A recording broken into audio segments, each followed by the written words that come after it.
Hi, நான் Suresh. Hi, நான் பாலா. சேர்ந்து சுபாவுடைய அஃபிஷியல் யூடியூப் சேனலுக்கு உங்களை நாங்கள் வரவேற்கிறோம். இந்த வாரம் சுபா கதைகளில் என்ன கதை வரப்போகுது, என்ன கதை கேட்க போகிறோம்னு ஆர்வமாக காத்திருக்கீங்களா? கேளுங்களேன். இந்த வாரம் சுபா கதைகள்ல நாம கேட்க போற கதை நனைந்த இரவு. இது ஜூப்ளி நாவல்ல மார்ச் 1988 வெளிவந்த கதை. நம்ம எழுத்தாளர்கள் சுபா இன்னும் ஃபுல் ஃப்ளெஜ்டா சினிமாவில் ஒர்க் பண்ண ஆரம்பிக்கல தான். ஆனால் சினிமா உலகத்தில் ஆல்ரெடி டிஸ்கஷன்ஸில் கலந்துக்கிறது, ஷூட்டிங் போகிறது, அதை நிருபர்களாக கவர் பண்ணுறது, ரிவ்யூ எழுதுறதுன்னு சினிமா உலகத்தை உள்ளேருந்து பார்க்க ஆரம்பிச்சிருந்த காலம் இது. ஸோ இந்த கதை ஒரு சின்ன டைம் மிஷின். 80s இருந்த நம்ம ஃபில்ம் இண்டஸ்ட்ரிக்குள்ளே கொஞ்சம் இறங்கி பார்க்க போகிறோம். அப்போது கதைக்கு போயிடலாமா?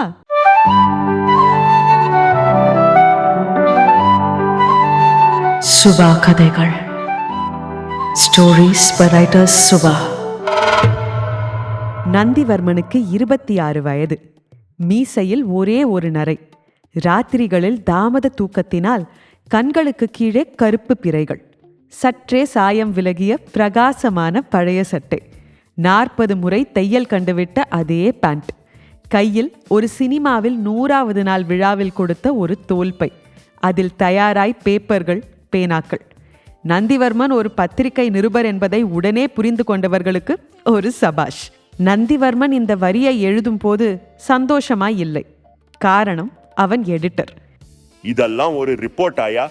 ரம்பா எவ்வளவு லட்சம் வாங்குகிறார்? கமலுக்கு அடுத்த படம் என்ன? சத்யராஜும் கஜோலும் ஜோடியாக நடிக்கிறார்களா இல்லையா? எல்லாமே போஸ்டரா நியூஸ் வந்து 4 வாரம் ஆகிறது. புதிதாய் உனக்கு ஒன்றுமே பண்ண தெரியாதா? நந்திவர்மன் தன் முகத்தில் வீசி விசிறி அடிக்கப்பட்ட பழுப்பு பேப்பர்களை மெல்ல பொறுக்கிக் கொண்டான். சார், மலையாளத்தில் புதுப்படம் ஒன்று எடுத்திருப்பதை கூட. யோ, அது வண்ணத்திரையில் ஆல்ரெடி வந்த நியூஸ் மேன். நீ உதய்தான் பட போகிறாய். உன்னால் வித்தியாசமாக ஏதாவது பண்ண முடியுமா, முடியாதா? முடியும் சார். இனிமேல் நீ வித்தியாசமா எழுதினால் அது உன் ராஜினாமாவாத்தான் இருக்கும். சார், பின்ன என்னையா, 4 வருஷமா நீ ஒரே மாவையே அரைத்து கொண்டிருந்தால் எப்படி? இந்த இஷ்யூவுக்கு புதிதா ஏதாவது ஐடியா சொல் பார்ப்போம். நான் 5 எண்ணுவதற்குள் சொல்லி என்னை அசத்தேன் பார்க்கலாம். 1, 2, 3. ஊர்நிலா தேவி பை நைட் சார். எடிட்டரின் வாயில் 5 வரை வந்துவிடக்கூடாது என்ற அவசரத்தில் நந்திவர்மன் நழுவ விட்ட அந்த வாக்கியம் பின்னால் அவனை எத்தனை சங்கடங்களுக்கு இழுத்துவிடப் போகிறது என்று அவனுக்கு அப்போது தெரியாது. வாட்? ஊர்மிளா தேவி பை நைட்டா? ஆமாம் சார். நந்திவர்ணன் ஜெட் வேகத்தில் மனதுக்குள் எண்ணங்களை விரட்டி ஏற்கனவே உளறியதை சரிக்கட்ட ஆரம்பித்தான். எல்லாரும் நடிப்பை பற்றியும் மறக்க முடியாத நிகழ்ச்சிகளையும் பற்றி மட்டும் தானே சார் பேட்டி எடுக்கிறார்கள். நீ மாலையிலிருந்து இரவு ஊர்மிளா தேவி தூங்க போகும் வரை கூடவே இருந்து கொஞ்சம் பர்சனலான விஷயங்களையும் உலக நடப்புகளையும் பற்றி அவருடைய எண்ணம் என்ன என்பது போல சற்று சீரியஸான கேள்விகளை கேட்டு வித்தியாசமான பேட்டி எடுக்கிறேன் சார். இன்டர்வியூவை கிறிஸ்பாக கொடுக்கிறேன் சார். அவள் உனக்கு இன்டர்வியூ கொடுப்பாளாயா? நிச்சயமா சார். ஏற்கனவே கொஞ்சம் பழக்கம் உண்டு சார். நந்திவர்மன் தன் வேலையை காப்பாற்றிக் கொள்ள கிரீனாக ஒரு பொய்யை மேஜை மேல் பரப்பினான். நல்லா வருமா? பிரமாதமா வரும் சார். ப்ராமிஸ். ஓகே, ஆனால் நமக்கு அதிக நேரம் இல்லை. கடைசி ஃபாரம் வியாழக்கிழமை ஏற்றுகிறோம். சோ அதிகபட்சம் புதன்கிழமை ராத்திரிக்குள் மேட்டர் என் மேஜைக்கு வந்துவிட வேண்டும். வந்துவிடும் சார். Thank you sir. தேங்க்ஸ் எல்லாம் இருக்கட்டும். இதுதான் உனக்கு கடைசி சான்ஸ். மிஸ் பண்ணினாயோ நான் புதிதாய் ஆள் சேர்க்க வேண்டி வரும். யோ, ப்ரூஃபை எல்லாம் என்னிடம் ஏன் கொண்டு வருகிறாய்?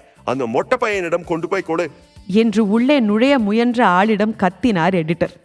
நந்திவர்மன் மெல்ல நழுவினான்.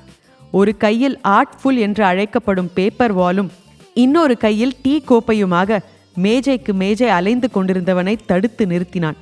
கேமராவை நான் எடுத்து போகிறேன். எனக்காக கொஞ்சம் பிரேயர் சொல்லேன் மூர்த்தி. தோட்டத்தில் வெயில் மரங்களினூடே நுழைந்திருந்தது. கேமராவை தீட்டிக்கொண்டு தாடி வைத்த இளைஞன் காத்திருக்க டான்ஸ் மாஸ்டர் வெற்றிலையை ஓரமாக துப்பிவிட்டு நாற்காலியில் உட்கார்ந்தபடியே கைகளை மட்டும் அபிநயம் காட்ட ஒரே மாதிரி அபத்த உடை அணிந்து 30 எக்ஸ்ட்ராக்கள் வியர்வையுடன் தாமரை பூ போல பிரிந்து கூட மத்தியில் ஊர்மிளா தேவி 2 ஸ்டெப்ஸ் வைத்து, இப்போ ஓகேவா சார் என்று கொஞ்சலான குரலில் கேட்டாள். அற்புதம் என்று 2 விரல்களாலும் அப்ரூவல் கொடுத்தார் டான்ஸ் மாஸ்டர். மரத்தின் பின்னே நின்றிருந்த டைரக்டர் கொட்டாவியை அடக்கிக் கொண்டு நகர ஊர்மிளா தேவி நேரே அவரிடம் ஓடினாள். சார், தயவு செய்து லேட் செய்யாதீர்கள். 3 மணிக்கு ஏவிஎம்மில் இருந்தாக வேண்டும். இல்லை என்றால் ரஜினிகாந்தை காக்க வைத்த நடிகை என்று நாளைக்கு ஆளாளுக்கு எழுதி விடுவார்கள். இது ஆயிற்று டார்லிங். தொப்பி வைத்த டைரக்டர் அனாவசியமாக அவள் வயிற்றில் தட்டி ஆறுதல் சொன்னார். சவுண்ட் ப்ளீஸ் என்று குரல் கொடுத்தார். கடந்த அரை மணி நேரமாக திரும்ப திரும்ப ஒலித்த உன் தோட்டத்தில் நானே ராணி, உன்னை சொற்றும் தேனி என்று ஸ்வர்ணலதா லவுட் ஸ்பீக்கரில் அலற ஆரம்பித்தார். அரைகுறை உடையணிந்த ஒயிலான சிமெண்ட் நங்கை தண்ணீர் ஊற்றும் ஃபவுண்டன் அருகே இருந்து கொண்டு நந்திவர்மன் அவளையே பார்த்து கொண்டிருந்தான். 1 மணி நேரத்திற்கு மேல் ஆயிற்று. ஊர்மிளா தேவியை நெருங்கவே முடியவில்லை. 2 நாள்தான் நேரம் இருந்தது அவன் பேட்டியை முடித்து கொடுக்க. கையில் இருந்த மலிவு விலை HMTயை பார்த்தான். மணி 2:45. 3:30 மணிக்கு ஸ்கூலுக்கு போக வேண்டும். குழந்தை மஞ்சு லேட்டானால் அப்பாவை காணாமல் தவித்துவிடும். திடீரென்று ஒரு பரபரப்பு ஏற்பட்டு என்று டைரக்டர் கத்தியதும் எக்ஸ்ட்ராக்கள் வேனை நோக்கி நகர ஊர்மிளா தேவி தலைக்கு மேல் பிடிக்கப்பட்ட குடையுடன் தன் காண்டஸா காரை நோக்கி வேகமாக நடந்தாள். நந்திவர்மன் உஷாராகி அவளை நோக்கி விரைந்தான். மேடம், நான் பருந்து பத்திரிகையிலிருந்து வருகிறேன். ஊர்மிளா தேவி அவன் அங்கிருப்பதை கவனிக்காதவள் போல திறந்து பிடித்த கதவு வழியே காரில் நுழைந்தாள். உங்களோட ஒரு வித்தியாசமான பேட்டி வேண்டும் என்று நந்திவர்மன் துடித்ததின் மேல் கதவு சாத்தப்பட்டது. புகை உமிழ்ந்துவிட்டு கார் மறைந்தது. நந்திவர்மன் முகத்து வியர்வையை துடைத்து கொண்டான். ரிஃப்ளெக்டரை தூக்கி கொண்டு நகர்ந்த பையனிடம் ஓடினான். ஊர்மிளா தேவி எங்கே போகிறார்கள் தெரியுமா? வெளியே என்று பையன் ஜோக்கடித்து தானே சிரித்து கொண்டான். பத்திரிக்கையா? போங்க, ஏவிஎம்ல ராத்திரி 8 மணி வரைக்கும் இருப்பாங்க. ஸ்கூலுக்கு போய் மஞ்சுவை பிக்கப் செய்து வீட்டில் விட்டுவிட்டு போக நேரம் இருக்கிறது. நந்திவர்மன் கேமராவை சரி செய்து கொண்டு கிளம்பினான். பஸ் ஸ்டாப் போவதற்குள் செருப்பு மறுபடியும் அருந்துவிட்டது. ச்சே, ஸ்கூல் மணி அடித்து ரிக்ஷாக்கள் அலுமினிய பாத்திரங்களைப் போல குழந்தைகளை தொங்க விட்டு கொண்டு கிளம்பி போயிருந்தன. தேசிய கொடி கம்பத்துக்கு கீழே மஞ்சு கண்களை கசக்கி கொண்டு நின்றிருந்தது. மஞ்சு, சாரி கண்ணா, ஆபீஸ்ல வேலை அதிகம். எல்லாரும் போயிட்டாங்க, நான் மட்டும் தனியா நின்னுட்டு இருந்தேன். பயமா இருந்ததுப்பா. அப்பா தான் வந்துட்டேன்ல, ஒரே நாள் தானே, நாளையில இருந்து ரிக்ஷா அங்கிள் வந்துடுவாரே. புத்தக பையை தோளில் மாட்டிக்கொண்டு மஞ்சுவை இன்னொரு கையில் தூக்கி மார்பில் சாய்த்து கொண்டான். ஐ, கேமரா, என்ன போட்டோ எடுப்பீங்களாப்பா? நந்திவர்மன் மஞ்சுவின் கன்னத்தில் முத்தமிட்டான். மெலிதான சாம்பார் வாசனையும் வியர்வை வாசமும் கலந்திருந்தது. உங்க செப்பல் எங்கப்பா? அருந்து போச்சுமா, தெக்க கொடுத்திருக்கேன். புது செருப்பு வாங்கிக்கப்பா. சரிடா டார்லிங். நந்திவர்மன் வெயில் ததும்பும் சாலையில் செருப்புகள் இல்லாமல் வேகமாக நடந்தான். 4 சாலைகள் திரும்பியதும் அவனுடைய தெரு. சென்னையின் நித்திய பிரச்சனையான பிளாட் சிஸ்டங்களில் அவனுடைய போர்ஷன் 2வது மாடியில் இருந்தது. முதல் மாடி ஏறியதும் காலிங் பெல் அடித்து கதவு திறந்து எட்டி பார்த்த பெண்மணியிடம், மஞ்சுவா ஒரு 2 hours பாத்துக்கிறீங்களா? எனக்கு கொஞ்சம் அர்ஜென்ட் ஒர்க் இருக்கு என்று ஒப்படைத்துவிட்டு படிகளில் வேகமாக இறங்கி செருப்பு கடையில் ரூபாயை கொடுத்து ரிப்பேர் ஆனதை வாங்கி கொண்டு அடுத்த ஏமாற்றத்தை சந்திக்க ஏவிஎம் போகும் பஸ் பிடித்தான். AVM studio, 2nd floor. ஒரு புறம் கோயிலின் கர்ப்பகிரகத்தில் பழக்கப்படுத்தப்பட்ட பாம்பின் தலையில் சத்தியம் செய்து நக்மா ஏதோ டயலாகில் இருந்தார். இன்னொரு பகுதியில் மின்சார கலேபரமாக நடன அரங்கு நிர்மாணிக்கப்பட்டிருக்க ராகவேந்திரரை மணிக்கட்டில் அணிந்து டிஸ்கோ மூவ்மெண்டில் ரஜினி ஊர்மிளா தேவியை வளைத்து வைத்து வெட்கி கொண்டிருந்தார். தோளில் பையும் கழுத்தில் கேமராவுமாக நந்திவர்மன் சற்றே டென்ஷனாக எல்லாவற்றையும் பார்த்து கொண்டிருந்தான். அவன் கண்கள் பிரகாசமாயின. ஊர்மிளா தேவியின் மேனேஜர் ராஜ்குமார் காரிலிருந்து இறங்குவதை கவனித்தான். உடனே அவனை நோக்கி ஓடினான். அவசரமாக அறிமுகம் செய்து கொண்டான். நீதானையா ஊர்மிளா தேவிக்கும் டைரக்டர் தங்கபாலுக்கும் ஒரு இது என்று கிசு எழுதியவன்? ஐயோ, அது கழுகு பத்திரிக்கைங்க, நான் பருந்து ரிப்போர்ட்டர். இன்னும் குருவி வவ்வால் என்றெல்லாம் ஆரம்பிக்கலையா? சார், ஊர்மிளா தேவி மேடத்தை வித்தியாசமா ப்ரொஜெக்ட் பண்றது போல வித்தியாசமா ஒரு பேட்டி எடுக்கலான்னு ஐடியா. சரி சரி, நெக்ஸ்ட் மந்த் அரேஞ்ச் பண்றேன். ஐயோ இல்ல சார், நாளைக்கு தான் சார் லாஸ்ட் டேட். எதையா லாஸ்ட் டேட்டு? நெக்ஸ்ட் இஷ்யூவில் சேர்க்க வேண்டும் சார், ப்ளீஸ். எதற்கும் நாளைக்கு மார்னிங் ஃபோன் பண்ணு. இப்போது மேடத்தை டிஸ்டர்ப் பண்ண முடியாது என்று புரொடக்ஷன் மேனேஜர் நீட்டிய ஓசி சிகரெட்டை பொறுக்கிக் கொண்டு அவன் உள்ளே போனான். நாளைக்கு மார்னிங். நந்திவர்மனுக்கு சற்றே சலிப்பாக இருந்தது. என்ன உத்தியோகமடா இது? பேசாமல் இந்த பையையும் கேமராவையும் போகும் வழியில் கூவத்தில் எறிந்துவிட்டு ரோட்டோரத்தில் செருப்பு தைக்க போய்விடலாமா? வெறுப்போடு ஸ்டூடியோவிலிருந்து வெளியேறினான். முதல் பிரேக் விடப்பட்டது. ஊர்மிளா தேவி தனக்காக ஒதுக்கப்பட்ட அறைக்குள் காஸ்டியூம் மாற்ற நுழைந்தாள். நுழையும் இடத்தில் ராஜ்குமார் நின்றிருந்தான். ஊர்மிளா, ஒரு கெட்ட நியூஸ். உள்ளவா. கதவை சாத்தி கொண்டு ஊர்மிளா தேவி தன் ஜிகினா உடையை ஒவ்வொன்றாக உரிக்க ஆரம்பித்தாள். சொல்லு. பிரிண்ட்ஸ் மட்டும்தான் கிடைத்தது, நெகட்டிவ்கள் கிடைக்கவில்லை. ராஜ், என்னிடம் பொய் சொல்லாதே. சத்தியமாக ஊர்மிளா, சத்தியமாக. ராஜ்குமார் ஒரு கவரை எடுத்து அவளிடம் நீட்டினான். ஊர்மிளா தேவி இடுப்பருகே உடை அவிழ்ந்து தொங்குவதை அலட்சியம் செய்து அந்த கவரை வாங்கி அதில் இருந்ததையெல்லாம் கையில் கொட்டினாள். போட்டோக்கள், மேலும் போட்டோக்கள், சற்றே பழுப்பேறி போன பிரவுன் நிற பிரிண்ட்டுகள். ஊர்மிளா தேவியும் அவளுடைய முதல் கணவனும் சிரித்து சிரித்து எடுத்துக்கொண்ட போட்டோக்கள். ஊர்மிளா தேவியின் உடலில் மெலிதாய் ஒரு நடுக்கம் ஓடியது. முட்டாள்தனம் பண்ணிவிட்டேன் ராஜ். நான் சென்னைக்கு வந்து நடிக்க ஆரம்பித்ததும் முதல் வேலையாக இந்த ஸ்டூடியோக்காரனை கூப்பிட்டு நெகட்டிவ்களோடு சேர்த்து எல்லாத்தையும் வாங்கி இருக்க வேண்டும். மிஸ் செய்து விட்டேன். ராஜ்குமார் லைட்டரை கொளுத்தி நீட்ட அதில் போட்டோக்களில் ஒரு முனையை காட்டியதும் கபகபவென்ற அத்தனையும் ஆர்வத்தோடு பற்றி கொண்டன. அந்த நெகட்டிவ்கள் உன்னிடம் இருந்தால் கொடுத்து விடு ராஜ். ஊர்மிளா தேவி, நீ என்னை மீண்டும் மீண்டும் சந்தேகப்படுவது அநியாயம். உனக்காகத்தானே அந்த ஆளை நான் மீட் பண்ண போனேன். நெகட்டிவ்கள் எல்லாம் அழிந்து விட்டன. சும்மா ஒரு பயமுறுத்தலுக்காகத்தான் என்னிடம் இருக்கிறது என்று புருடா விட்டேன். என்னிடம் இருப்பதெல்லாம் இந்த பிரிண்ட்ஸ் மட்டும்தான் என்று அவன் பலமுறை சத்தியம் செய்தான். அவனை நம்பலாமா ராஜ்? மறுபடியும் என்னை பிளாக்மெயில் செய்ய மாட்டான் என்று என்ன நிச்சயம்? செய்ய மாட்டான். அவனுக்கு அவனுடைய வீக்னஸ் தெரியும், நம்முடைய பலம் தெரியும். அடுத்த முறை உயிரோடு திரும்ப மாட்டாய் என்று எச்சரித்திருக்கிறேன். நிச்சயம் அவன் முயற்சியே செய்ய மாட்டான். அவனிடம் அந்த நெகட்டிவ்கள் நிச்சயமாக இல்லை. நெகட்டிவ்கள் உண்மையிலேயே அழிந்திருக்கும் என்று நம்புகிறாயா ராஜ்? சொல்ல தெரியவில்லை.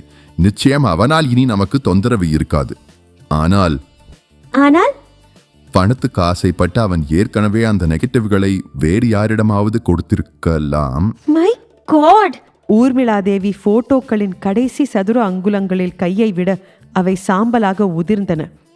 இப்போது என்ன செய்ய போகிறேன் ராஜ்? உடையை மாற்று. டான்ஸ் காட்சி முடியட்டும். இரவு பேசுவோம் சாவகாசமாக. ராஜ்குமார் கதவை திறந்து வெளியேறினான். ஊர்மிளா தேவி போட்டோ சாம்பலை ஆத்திரத்துடன் எட்டி உதைத்துவிட்டு உடைகளை மாற்றிக்கொள்ள ஆரம்பித்தாள். இந்த ராஜ்குமாரை முழுசாக நம்பலாமா கூடாதா அம்மோ என்று இறைந்தாள். மேக்கப் பெண்மணி பதறிக்கொண்டு ஓடி வந்தாள். மொட்டை மாடியில் வெயில் விலகிக் கொண்டிருந்தது. குட்டையான பாதுகாப்பு சுவரில் மஞ்சு உட்கார்ந்திருந்தது. கண்கள் ஓரத்தில் சுருக்கம் விழ சிரித்தது. பின்னணியில் ஆகாய நீலத்தில் ஆரஞ்சு விமோச்சனமாக சூரியன். நந்திவர்மன் கேமராவில் மஞ்சுவின் பிம்பத்தை கூராக்கி கொண்டான். ஒரே கையை மட்டும் தலைக்கு மேல் இப்படி வச்சுக்கமா என்று ஜாடை செய்தான். Click click click. 3 கோணங்களில் 3 போட்டோக்கள். பிரமாதமாக வரப்போகிறது. வீட்டில் நடு ஹாலில் மாட்டி வைக்கப் போகிறேன், ஃப்ரேம் போட்டு. நந்திவர்மனின் சிந்தனை அவனை அறியாமலேயே அலைந்தது. ஊர்மிளா தேவி பேட்டிக்கு சம்மதிப்பாளா? அப்பா, என்ன பிளே கிரவுண்ட் கூட்டிட்டு போறேன்னு சொல்லி எத்தனை வாட்டி ஏமாத்திட்டீங்க. வா, இன்னைக்கு போகலாம், எனக்கு நிறைய நேரம் இருக்கு. பிளே கிரவுண்டில் குச்சி ஐஸ் வாங்கி கொடுத்தான், பலூன் வாங்கி கொடுத்தான். அப்பா, எனக்கு இந்த மாதிரி ஒரு சைக்கிள் வேணும். வாங்கி தரேம்மா. புது யூனிஃபார்ம் வாங்கி தரவே மாட்டீங்களா? வாங்கி தரேம்மா. Comics book? அதுவும் வாங்கி தரேம்மா. எல்லார் வீட்லயும் அம்மா இருக்காங்களே, நம்ம வீட்ல மட்டும் ஏன்பா அம்மா இல்ல? அவளுக்கு அப்பாவை விட வேற ஒரு ஆளு உசத்தியாய் போயிட்டாங்கன்னு. நந்திவர்மனின் குரல் மழமழத்தது. என்னப்பா? ஒண்ணுமில்லை. அம்மாவை பத்தி பேசக்கூடாதுன்னு எத்தனை வாட்டி சொல்லியிருக்கேன். மஞ்சுவிடம் இறைந்துவிட்டு அடுத்த வினாடியே அதன் தலையை ஆதரவாக தடவி கொடுத்தான். நல்ல பொண்ணு இல்ல, அம்மாவை பத்தி அப்பா கிட்ட கேட்க கூடாது. வீடு வந்ததும் மஞ்சுவுக்கு சோறு ஊட்டிவிட்டு பாத்ரூம் போக வைத்து படுக்கையில் கிடத்திவிட்டு படுத்தான். இருட்டையே வெகுநேரம் வெறித்து கொண்டிருந்தான். சுதாமணி வெள்ளை மல்ஜிப்பாவின் மேல் தங்க சங்கிலியை புரள விட்டிருந்தார். அவரிடமிருந்து பிரெஞ்சு பெர்ஃப்யூம் அலை புறப்பட்டிருந்தது. 555 சிகரெட்டை அணையாமல் ஆஷ்ட்ரே முகப்பில் வைத்துவிட்டு நிமிர்ந்தார். முதல் முறையாக பார்ப்பது போல் தோட்டத்தை ஒரு முறை பார்த்தார். அவசரமில்லாமல் ராஜ்குமாரை கவனித்தார். எதிரே பிரம்பு நாற்காலியில் அதே 555 பிடித்து கொண்டு ராஜ்குமார், நீ போனில் சொன்னது எதுவும் எனக்கு விளங்கவில்லை. இப்போது சொல், நிதானமாக என்றார் சுதாமணி மெல்லிய குரலில். என்னிடம் சில விலை உயர்ந்த போட்டோ நெகட்டிவ்கள் இருக்கின்றன என்றான் ராஜ்குமார். உங்களுக்கு உபயோகப்படும். யாருடைய போட்டோ? ஊர்மிளா தேவியுடையது. ச்சே, வழக்கமான மாமூல் நெகட்டிவ் தானே. நடிக்க வாய்ப்பு கிடைப்பதற்கு முன்னால் கண்ணா பின்னாவென்ற அரைகுறை ட்ரெஸ்ஸில் போஸ் கொடுத்திருப்பாள். அதை வைத்து இப்போது மிரட்டலாம் என்கிறாயா? போன 10 ஆண்டுகளில் நிலைமை மாறிவிட்டது பையா. எல்லா பெரிய நடிகைகளும் இப்போது தைரியமாக உடம்பை காட்ட ஆரம்பித்து விட்டார்கள். No chance. இவை அந்த மாதிரி போட்டோ நெகட்டிவ்கள் இல்லை. பின்னே? ஊர்மிளா தேவி ஆந்திர கிராமத்திலிருந்து ஓடி வந்ததும் சென்னையில் சினிமாவில் சேர்ந்து பெரிய ஆளானதும் எல்லாருக்கும் தெரியும். ஆனால் அந்த கிராமத்தில் அவளுக்கு ஒரு புருஷன் இருந்தது எத்தனை பேருக்கு தெரியும்? என்னது? ஆமாம் சார், சின்ன வயசில் ஊர்மிளா தேவியும் அசட்டுத்தனமாக காதலித்திருக்கிறாள். சைக்கிள் கடை வைத்திருந்த ஆளை கல்யாணம் செய்திருக்கிறாள். பின்னால் பெரிய நடிகையாக போகிறோம் என்பது தெரியாமல் கல்யாண கோணத்தில் ஒரு லோக்கல் ஸ்டுடியோவில் 4-5 போஸ்களில் கணவனோடு ஜோடியாக போட்டோ பிடித்து கொண்டிருக்கிறாள். பிறகு ஏதோ தகராறு வந்து புருஷன் அவளை விட்டு ஓடி போனதும் சென்னை கிளம்பி வந்து விட்டாள். தொழிலுக்கு தான் முதலில் இழுக்கப்பட்டாள். பிறகு சார் கண்ணில் பட்டு பாக்ஸ் ஆஃபீஸ் ஹிட்டானதெல்லாம் உங்களுக்கே தெரியும். இன்றைக்கு நம்பர் 1 நடிகையாகிவிட்டாள். அந்த ஸ்டூடியோக்காரன் பழைய போட்டோக்களை எல்லாம் எதேச்சையாக புரட்டி இருக்கிறான். ஊர்மிளா தேவியின் கல்யாண போட்டோ மாட்டியதும் எடுத்துக்கொண்டு சென்னை வந்து விட்டான். பிளாக்மெயிலா? வழக்கம் போல பைத்தியக்காரன். போட்டோக்களின் உண்மையான மதிப்பு அவனுக்கு தெரியவில்லை. வெறும் 10,000 சந்தோஷப்பட்டு நெகட்டிவ்களையும் போட்டோ பிரிண்ட்களையும் என்னிடம் கொடுத்து விட்டான். சரி. இந்த விஷயத்தை முழுக்க டீல் பண்ணியது நான் தான். ஊர்மிளா தேவியிடம் பொய் சொல்லிவிட்டேன். என்னவென்று? நெகட்டிவ்கள் அழிந்து விட்டது என்று. அந்த நெகட்டிவ்களை எனக்காக எடுத்து வந்திருக்கிறாய், கரெக்ட்? புதிதாக பிரிண்ட் போட்டு கொண்டு வந்திருக்கிறேன். நெகட்டிவ்கள் என்னிடம்தான் இருக்கின்றன. நமக்குள் விலை படிந்ததும் உங்களிடம் கொடுத்து விடுவேன். ராஜ்குமார் தன் கையில் இருந்த கவரை அவரிடம் நீட்டினான். சுதாமணி போட்டோக்களை பார்த்தார். திருப்தியாக தலையை அசைத்தார். ஆபத்தான போட்டோக்கள் தான். பட் நீ என்ன ஏன் தேர்ந்தெடுத்தாய்? டைரக்டாக பிளாக்மெயில் செய்து கொள்வது தானே? அதைவிட சிறப்பான திட்டமெல்லாம் நான் வைத்திருக்கிறேன் சார். உங்களிடம் கொண்டு வந்ததற்கு காரணம், மற்ற யாரையும் விட உங்களுக்கு இந்த போட்டோக்கள் வெகு உபயோகமாயிருக்கும். மற்றவர்களை விட நீங்கள் அதிக விலை கொடுக்க தயாராயிருப்பீர்கள் என்பதால். நான் ஏன் அதிக விலை கொடுக்க வேண்டும்? ஊர்மிளா தேவியின் 2வது படத்தில் அவளுக்கு ஹீரோயின் சான்ஸ் கொடுத்து அந்த படத்தை ஹிட் பண்ணி கொடுத்த ப்ரொடியூசர் நீங்கள் தான் சுதாமணி சார். ஆனால் அவள் உங்களுடைய அடுத்த படத்தில் கதை சரியில்லை என்று நடிக்க மறுத்ததை இண்டஸ்ட்ரி பூராவும் பேசிவிட்டது. இதே ஊர்மிளா தேவியை என் காலில் வந்து விழுந்து நடிக்க சம்மதம் கொடுக்க வைக்கிறேன் பார் என்று கூட நீங்கள் ஏதோ ஒரு பேட்டியில் குறிப்பிட்டிருந்தீர்கள். ரைட். அதையெல்லாம் நினைவில் வைத்திருக்கிறாயா நீ? பின்னே, சினிமா இண்டஸ்ட்ரி பணத்தில் மிதக்கிறது, பணத்தில் நடக்கிறது, பணத்தில் தூங்குகிறது. ஒவ்வொரு சின்ன இன்ஃபர்மேஷனுக்கு பின்னாலும் கொள்ளை கொள்ளையாக காய்த்து கொடுக்கும் சான்ஸ் நமக்கு இருக்கிறது. ராஜ்குமார் புன்னகைத்து சொன்னான். என்னை பற்றி என்ன சேகரித்து வைத்திருக்கிறாய்? சுதாமணி சிரித்துக்கொண்டே கேட்டார். நீங்கள் கௌரவம் பார்ப்பவர் என்று உங்களை அவமானப்படுத்திய ஊர்மிளா தேவியை அவமானப்படுத்த ஒரு சந்தர்ப்பத்தை எதிர்பார்த்து காத்திருக்கிறீர்கள் என்று. நீ கெட்டிக்கார வியாபாரி. தேங்க்யூ. உன் விலை என்ன? 10 லட்சம். 10 லட்சமா? அதிகம். உங்களுக்கு அதிகம் இல்லை. அதை எப்படி ஊர்மிளா தேவியிடம் சம்பாதிக்க முடியும் என்பது உங்களுக்கு தெரியும். நீ ஊர்மிளா தேவியை ஏமாற்றியது போல என்னை ஏமாற்ற மாட்டா என்பது என்ன நிச்சயம்? சொன்னேனே, நான் இதைவிட பெரிய திட்டம் வைத்திருக்கிறேன் என்று. என்னை நம்புவதாயிருந்தால் மேலே பேசுவோம். வாங்கிக் கொள்கிறேன் என்றார் சுதாமணி தன் தங்க சங்கிலியை எடுத்து பற்களில் கடித்துக்கொண்டே. ஊர்மிளா தேவி போர்வையை உதறிவிட்டு எழுந்தபோது மணி 8. குக் குக் என்று சங்கீதம் பாடும் அலாம் சிஸ்டத்தை நிறுத்தினாள். அழகான வாயை திறந்து பெரிய கொட்டாவியை ரிலீஸ் செய்தாள். ஏசியை அணைத்துவிட்டு பாத்ரூமுக்குள் நடந்தாள். கண்ணாடிக்கு எதிரே இன்னொரு முறை கவர்ச்சியாக சோம்பல் நெறித்து அழகு காட்டினாள். வெதுவெதுப்பான பாத் டப்பில் இறங்கினாள். ட்ரிக் ட்ரிக் என்று ஒலி வந்தது. கை நீட்டி டெலிபோன் ரிசீவரை பறித்தாள். காதில் வைத்தாள். Good morning Urmila. ராஜ்குமாரின் குரல். Good morning.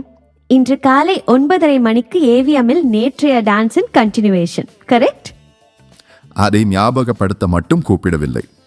5 நிமிடத்திற்கு முன்னால் ஒரு போன் வந்தது. யாரிடமிருந்து? சுதாமணியிடமிருந்து. ஊர்மிளா தேவி பாத் டப்பில் விரைப்பானாள். அந்த கருங்குரங்குக்கு என்ன வேண்டுமாம்? உன்னை பார்த்து பேச வேண்டுமாம். அவனோடு பேச நான் தயாரா இல்லை. ராஜ், உனக்கு தெரியாதா? முடியாது என்று சொல்லிவிட்டாய் அல்லவா? இல்லை ஊர்மிளா, அவர் பேசுவதை பார்த்தால் நீ ஏதோ சிக்கலில் மாட்டியிருப்பது போல தோன்றுகிறது. What do you mean? அவளை பேச சொல், பேசுவாள். மறுத்தால் அவள் எதிர்காலமே இருட்டு என்று சொல் என்று என்னிடம் சொன்னார். Choice is yours. அந்த களவாணி புதிதாய் என்ன சதி செய்திருக்கிறான் ராஜ்? வர வர நீ கெட்ட செய்திகளாக மட்டும் சொல்ல ஆரம்பித்து விட்டாய். சுதாமணியுடன் பேசுகிறாயா? பேசி தொலைக்கிறேன், பட் பர்சனல் போனில். ஊர்மிளா தேவி போனை துண்டித்துவிட்டு வெந்நீரை சற்றே உஷ்ணம் ஏற்றிக்கொண்டாள். இந்த சுதாமணி என்ன பேச வருகிறான் என்னிடம்? அதை ராஜ்குமாரிடம் சொல்லி என்னை பேச சொல்வானேன்? கண்ணுக்குட்டி, இன்னைக்கு அப்பா வீட்டுக்கு வர லேட் ஆகலாம். நீ நல்ல பொண்ணாக வாசுகி வீட்டில் விளையாடி கொண்டிரு, என்ன? நந்திவர்மன் மஞ்சுவின் கன்னத்தில் கிஸ் அடித்து சைக்கிள் ரிக்ஷாவில் அவளை ஏற்றினான். கண்ணுசாமி, ஜாக்கிரதையா அழைச்சிட்டு போப்பா. ரிக்ஷாக்காரன் அலட்சியமாக பெடலை மிதிக்க ஆரம்பித்தான். கண்ணுசாமி. நந்திவர்மன் அவன் முதுகில் குரல் கொடுத்தான். வானம் இருட்டிட்டு இருக்கு, மழை வந்தா நினைக்காம அழைச்சிட்டு வா.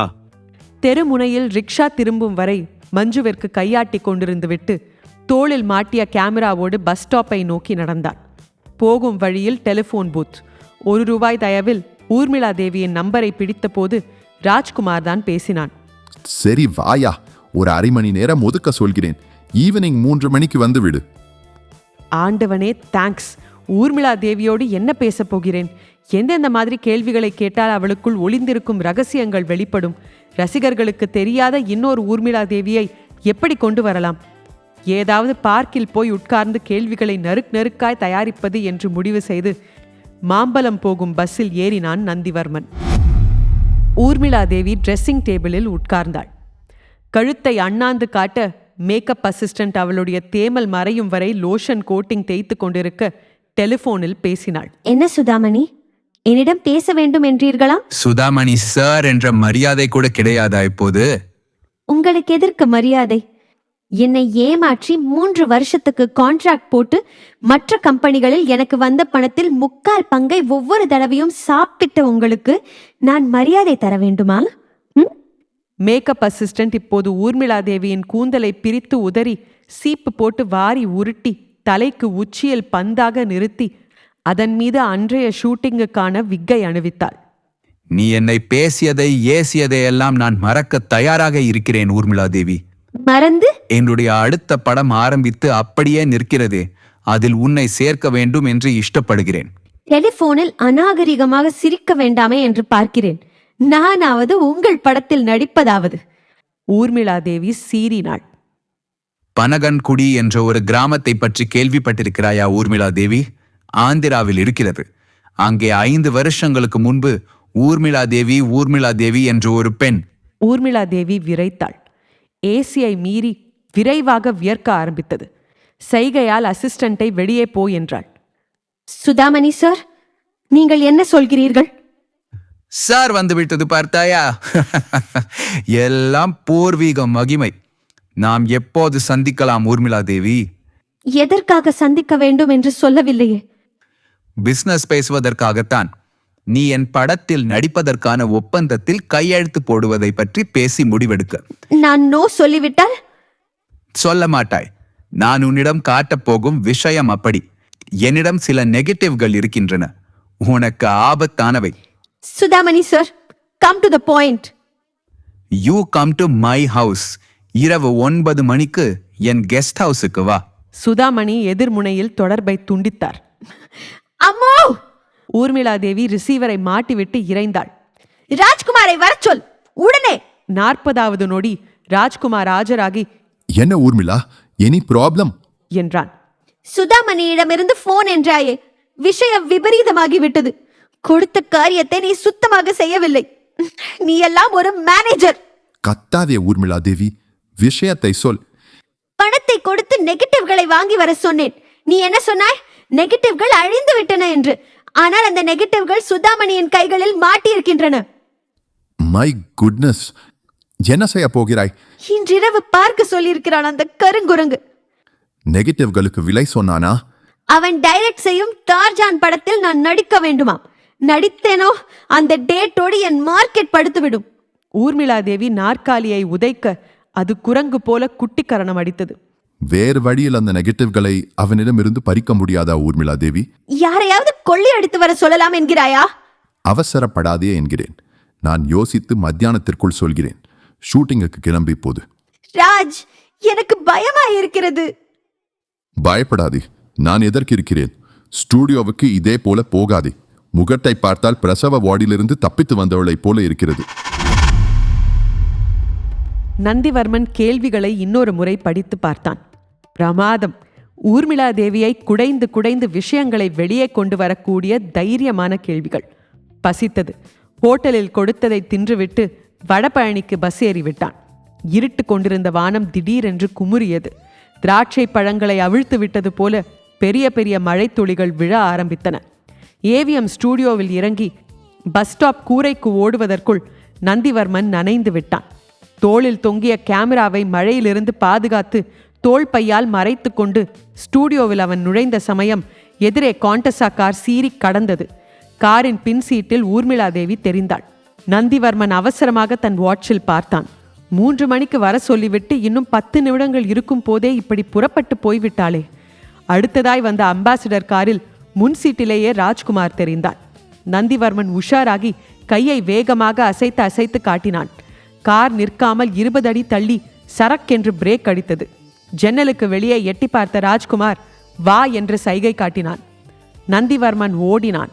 செருப்பு பட்டென்று இடறி பழையபடி அருந்து விட்டது. குனிந்து அதை பொறுக்கும் வரை ராஜ்குமார் காத்திருப்பானோ மாட்டானோ. நந்திவர்மன் செருப்புகளை உதறிவிட்டு காருக்கு ஓடினான். ஏறு காரில் என்றான் ராஜ்குமார். வீட்டுக்கு தான் போயிருக்கிறாள், நானும் அங்கேதான் போகிறேன். உனக்கு அதிர்ஷ்டம் இருந்தால் இன்டர்வியூ. Thank you sir, thank you. காரின் சீட்டுகள் தன் ஈரத்தால் நனைவது கண்டு கூசிக்கொண்டே நந்திவர்மன் கதவோரமாக ஒட்டி கொண்டான். இன்றைக்கு நைட் நான் எழுதி நாளைக்கு மார்னிங்காவது எடிட்டரிடம் கொடுத்தாக வேண்டும் சார். என்ன கேட்கப் போகிறாய்?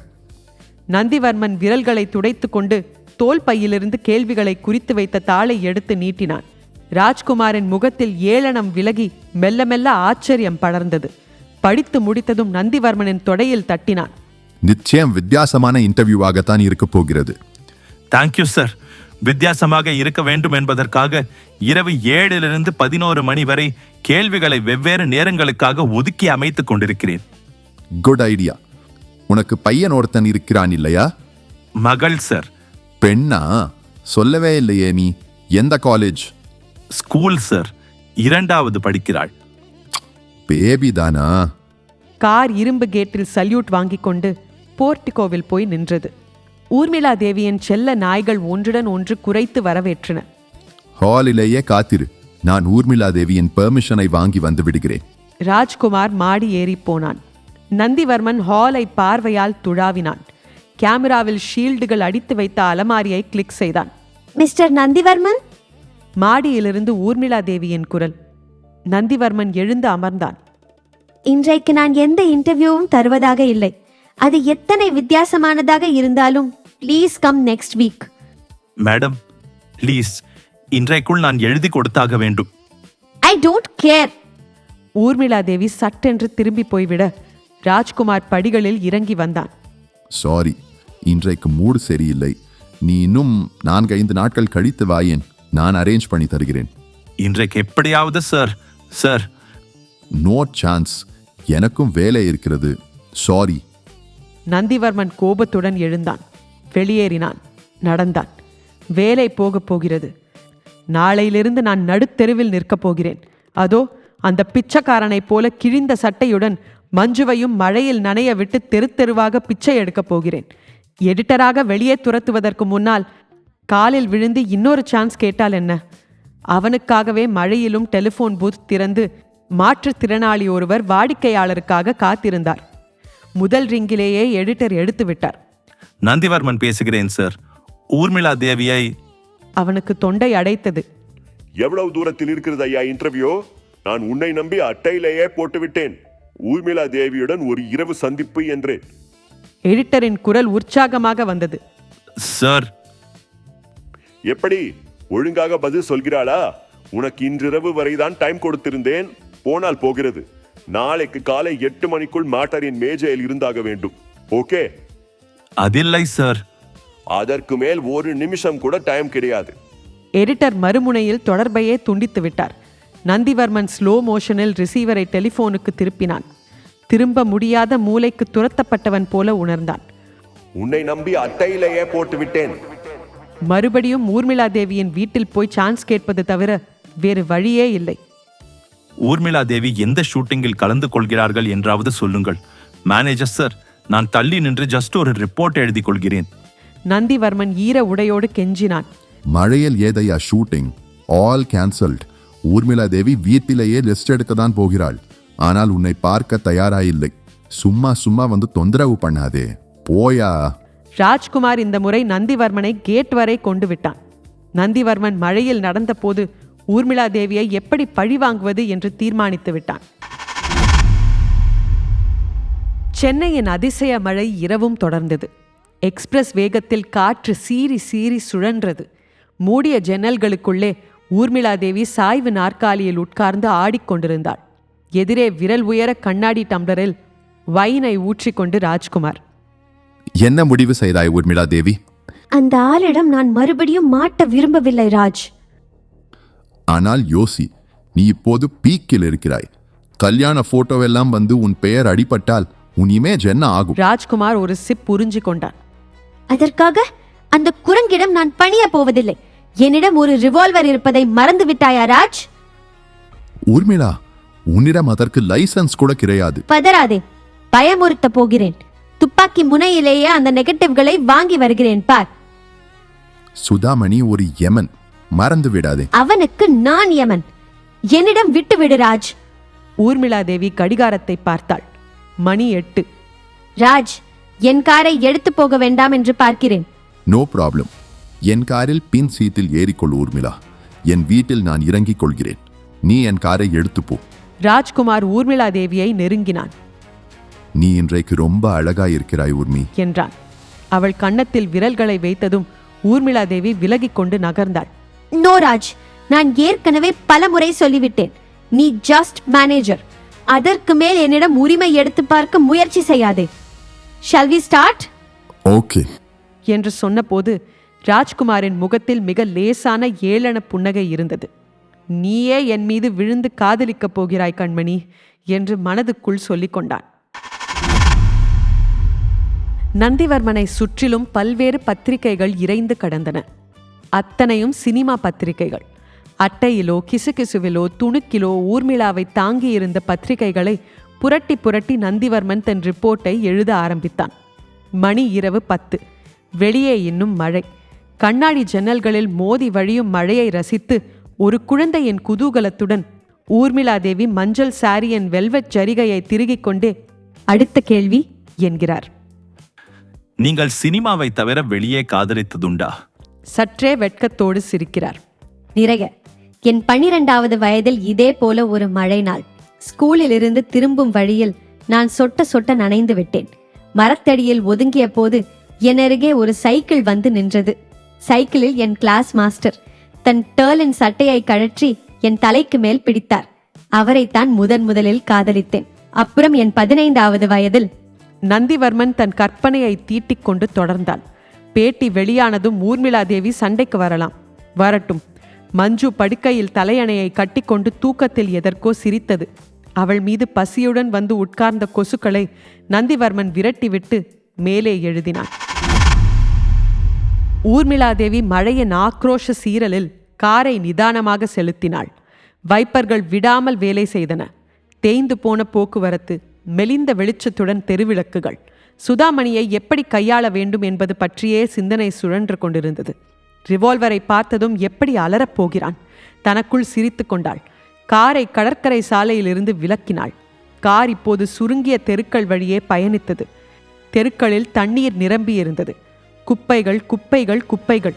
ஒரே ஒரு எருமை மாடு பிடிவாதமாக மழையில் நனைந்தது. காரை வலப்புறம் திருப்பி நிறுத்தினாள் ஊர்மிளாதேவி. குடையை விரித்து பிடித்து அதன் பாதுகாப்பில் நடந்து கேட்டை திறந்தாள். காருக்குள் ஏறி அதை போர்ட்டுகோவில் கொண்டு நிறுத்திவிட்டு மறுபடியும் குடையுடன் நடந்து கேட்டை சாத்திவிட்டு வந்தாள். கேட்டிலோ பங்களா வாசலிலோ யாரும் காவலுக்கு நிற்கவில்லை என்பதை சந்தோஷத்துடன் மனதில் குறித்து கொண்டாள். மிதியடியை உயர்த்தி அதன் அடியிலிருந்து சாவியை எடுத்து கதவை திறந்தாள். பழைய பழக்கம். ஹாலிலிருந்து பிரியும் அறை வாசல்களில் துணித்திரைகள். பூ போட்ட திரையை பிடித்து கொண்டு சுதாமணி நின்றிருந்தார். வாடியர், எத்தனை நாளாயிற்று நீ இங்கே வந்து? சுதாமணியின் கையில் பட்டையான கண்ணாடி பாட்டில் இருந்தது. பாட்டிலில் திரவம் போதை போதை என்று ததும்பியது. சுதாமணியிடமிருந்து மது வாசனையுடன் சேர்ந்து மெல்லிய சென்ட் வாசமும் வந்தது. சொன்னதை விட சீக்கிரமே வந்து விட்டாய். எனக்கு அதிக நேரம் இல்லை சுதாமணி சார். நாம் நேரடியாக விஷயத்துக்கு வருவோமா? சினிமாவில் போடும் முரட்டு பெண் கேரக்டர் எல்லாம் இங்கே ட்ரை பண்ணாதே டியர். உன் உடம்பில் அத்தனை மச்சங்களும் எனக்கு தெரியும். பழசையெல்லாம் மறந்து விட்டாயா? நீங்கள் குடித்திருக்கிறீர்கள். நிதானம் இல்லாத போது பிசினஸ் பேச வேண்டாம். நான் நாளைக்கு வரட்டுமா? ஊர்மிளாதேவி வாசலை பார்த்து திரும்பினாள். சுதாமணி சிரித்தார். தலையை பின்னால் போட்டு அண்ணாந்து அதிரடிக்கும் சிரிப்பு. கண்ணின் மணியே கண்ணம்மா, இன்றைக்கு என் வீடு தேடி வந்திருக்கிறாய். எதற்காக? நான் சொல்வதையெல்லாம் செய்வதற்காக. பெட்ரூமுக்குள் வராமல் நீ அப்படியே போய்விட்டால் இங்கே நான் உனக்காக என்னென்ன வைத்திருக்கிறேன் என்பது உனக்கு எப்படி தெரியும்? ஜஸ்ட் எட்டிப்பாரேன். கம்பளம் விரித்த தரையில் ஊர்மிளாதேவி தயக்கத்தோடு நடந்தாள். சுதாமணி நின்றிருந்த இடத்தில் திரையை விலக்கிவிட்டு உள்ளே பார்த்தாள். நடுமையமாக போடப்பட்டிருந்த இரட்டை கட்டிலில் அவள் கவனம் பதியவில்லை. சுவர்களின் 4 புறமும் போட்டோக்களாக ஒட்டப்பட்டிருந்தன. எந்த போட்டோக்களை நெருப்பில் வைத்து பொசுக்கினாலோ அதே போன்ற போட்டோ காப்பிகள். இன்னும் எத்தனை பிரதிகள் இதை போல ஊரெல்லாம் இறைந்திருக்கிறதோ. பார்த்தாயா டார்லிங்? சுதாமணி கண்ணாடி பாட்டிலை குப்பை கூடைக்குள் எறிந்துவிட்டு ஊர்மிளாதேவியின் 2 தோள்களையும் பிடித்து அழுத்தினார். ஊர்மிளாதேவி திமிரினாள். சுதாமணி அவளை விட்டு விடாமல் அப்படியே கட்டிலில் தள்ளினார். கட்டிலில் சில மல்லிகை பூக்கள் இறைந்திருந்தன. ஃபேன் காற்றில் 2 நீளமான முடிகள் தலையணையிலிருந்து புறப்பட்டு சுழன்று பறந்தன. எவளோடு கொட்டமடித்துக் கொண்டிருந்தீர்கள் சுதாமணி சார்? பொறாமையாக இருக்கிறதா செல்லக்குட்டி? நீதான் வரமாட்டேன் என்கிறாயே. ஏதோ ஒரு மங்களாவையோ சொப்ன சுந்தரியையோ தான் நான் தேட வேண்டி இருக்கிறது. இன்றைக்கு நீ வருகிறாய் என்று வேலைக்காரர்களை கூட அனுப்பிவிட்டேன் தெரியுமா? அந்த நெகட்டிவ்கள் எங்கே? நாம் இன்னும் ஒப்பந்தத்தை பேசி முடிக்கவில்லையே. என்ன வேண்டும் உங்களுக்கு? ஊர்மிளாதேவி எரிச்சலாக கேட்டாள். ரொம்ப சிம்பிள். என் படத்துக்கு நீதான் ஹீரோயின் என்ற அஷூரன்ஸ். அப்புறம் பழைய வாடிக்கையை மறக்காமல் வாரம் 2 முறையாவது இங்கே விசிட். என் வாழ்நாள் முடியும் வரையிலா? சேச்ச, நான் அவ்வளவு ஈன புத்திக்காரன் இல்லை. டார்சான் படம் முடியும் வரை. நான் ஒப்புக்கொள்ளாவிட்டால்? வேண்டாம் வேண்டாம் என்று என் மனசு அடித்து கொண்டாலும் என் பிசினஸ் புத்தி இந்த போட்டோக்களை பத்திரிகைகளுக்கு அனுப்பிவிடும் என்று போட்டோக்களை ஒவ்வொன்றாக நெருங்கி புதிதாக பார்த்தார். நீங்கள் வாழ்க்கையில் நிறைய சாதிக்க விரும்புகிறீர்கள் சுதாமணி சார். நிறைய. அதற்கு உயிரோடு இருக்க வேண்டாமா? ஊர்மிளாதேவியின் குரல் திடீரென்று உணர்ச்சி வசப்பட்டதும் சுதாமணி அவளை நோக்கி பார்வையை திருப்பினார். அதிர்ந்தார். ஏய், எங்கே கிடைத்தது உனக்கு இந்த ரிவால்வர்? முதலில் அதை கீழே வை. இது சினிமா துப்பாக்கி இல்லை சுதாமணி சார், நிஜ துப்பாக்கி. சுட்டால் வலிக்காது. வலிக்கும் வரை நீங்கள் உயிருடன் இருக்க மாட்டீர்கள். ஊர்மிளா தேவி, உனக்கு என்ன பைத்தியமா? உங்கள் பைத்தியத்தை தெளிய வைக்க வந்திருக்கிறேன். உன் பீரியட் கோல்டன் பீரியட். அனாவசியமாக கொலை அது இது என்று அதை கெடுத்துக் கொள்ளாதே. கெடுத்துக் கூடாது என்பதற்காகத்தான் அந்த நெகட்டிவ்களை கேட்கிறேன். நீங்கள் எல்லாவற்றையும் பத்திரமாக கொடுத்ததும் துப்பாக்கியை மடித்து பையில் போட்டுக்கொண்டு நான் பாட்டுக்கு கிளம்பி விடுவேன். சுதாமணி 2 அடி அவளை நோக்கி வைத்தார். துப்பாக்கி விரைப்பானதும் நின்றார். ஓகே, தருகிறேன் தருகிறேன். வெயிட். கவரில் இருந்து போட்டோக்களை அவசரமாக பீத்து கட்டிலில் எறிந்தார். மேஜை டிராயரை திறந்து நெகட்டிவ்கள் அடங்கிய கவரை தூக்கி ஊர்மிளா தேவியின் மடியில் போட்டார். ஊர்மிளா தேவி கட்டிலில் இருந்து எழுந்தாள். நெகட்டிவ்களையும் போட்டோக்களையும் ஒற்றை கையால் பொறுக்கி எடுத்தாள். அந்த சந்தர்ப்பத்துக்காக காத்திருந்தவர் போல சுதாமணி செயல்பட்டார். பின்புறம் இருந்து ஊர்மிளா தேவியின் மீது பாய்ந்தார். அவருடைய முழு எடையும் அவள் மீது அழுத்த ஊர்மிளா தேவி ஷூக்காலில் மாட்டிய பூரான் போல நெளிந்தாள், துடித்தாள். அத்தனையிலும் துப்பாக்கியை விடாமல் பிடித்திருந்தாள். சுதாமணி அந்த ரிவால்வரை அவளிடம் இருந்து பறித்துவிடும் மும்முரத்தோடு அவள் கையை வளைக்க தோள் வரை வலி ஊடுருவியது. ரிவால்வரை பிரயோகம் செய்ய மாட்டாள் என்ற திமிர். ஊர்மிளா தேவியின் டென்ஷன் ஏறியது. முதலில் சுதாமணியை அவள் மீதிருந்து விலக்க வேண்டும். ரிவால்வர் விசையை பிடித்து இழுத்தாள். டிஷூங் என்று தோட்டா வெடித்தது. அவள் முதுகில் சூடாக ஏதோ பரவ சுதாமணி அவளிடமிருந்து விலகி தோய்ந்து கீழே சரிந்தார். ஊர்மிளா தேவி பதறி பார்த்தாள். தோட்டா சுதாமணியின் வலத்தாடைக்கு கீழே பாய்ந்து நேர்கோணத்தில் மேலேறி இடக்காதுக்கு சற்று மேலே வெளியேறி இருக்க அருந்துவிட்ட தோட்டக்குழாய் போல ரத்தம் குபுக் குபுக் என்று வெளியேறி கொண்டிருந்தது. வார்ட்ரோபின் கதவில் பதிந்திருந்த முழுநீள கண்ணாடியில் அவள் முதுகு தெரிந்தது. ரவிக்கையின் மீது ஸ்ப்ரே ஒர்க் செய்தது போல ரத்தம். துப்பாக்கியை கைப்பையில் போட்டுக்கொண்டாள். என்னடா இப்படி ஆகிவிட்டது? ஊர்மிளா தேவியின் கை வெடவெடவென்று நடுங்கியது. முதலில் இந்த இடத்தை விட்டு ஓட வேண்டும், உடனே. கட்டிலில் கிடந்த போட்டோக்களையும் நெகட்டிவ்களையும் தன் ஹேண்ட்பேக்கில் திணித்து கொண்டாள். அறையை ஒரு முறை சுற்றி வந்தாள். தன் சம்பந்தப்பட்ட எதையாவது மிஸ் பண்ணி விட்டோமா என்று பார்வையை மேய விட்டாள். ஒன்றுமில்லை. பட் ஏதோ ஒரு சத்தம் கேட்க திடுக்கிட்டு திரும்பினாள். ச்சே, வார்ட்ரோப் கதவு சரியாக சாத்தப்படாமல் காற்றில் அடித்து கொண்ட சப்தம்.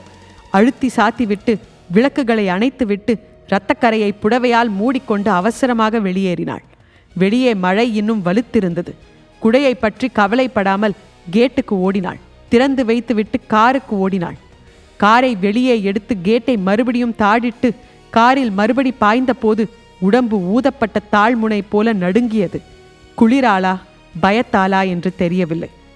ரேடியம் வாட்ச் மணி 9:25 என்று பச்சை கைகளை விரித்திருக்க காரை சீறி கிளப்பினாள். நந்திவர்மன் பரீட்சை முடிவுக்கு காத்திருக்கும் மாணவனைப் போல எடிட்டரின் முகத்தை பரபரப்புடன் பார்த்து கொண்டிருந்தான். ஒவ்வொரு தாளாக புரட்டிய எடிட்டர் கடைசி பாராவை படித்து முடித்ததும் நாற்காலியை விட்டு எழுந்தார். அத்தனை நேரம் உணர்ச்சிகளை காட்டாத முகத்தில் சடார் என்று சந்தோஷம் வெடித்தது. கையை கொடு ராஸ்கல், பிரமாதமாய் பண்ணி இருக்கிறாய். நந்திவர்மன் தயங்கி புன்னகைத்து கையை நீட்டினான்.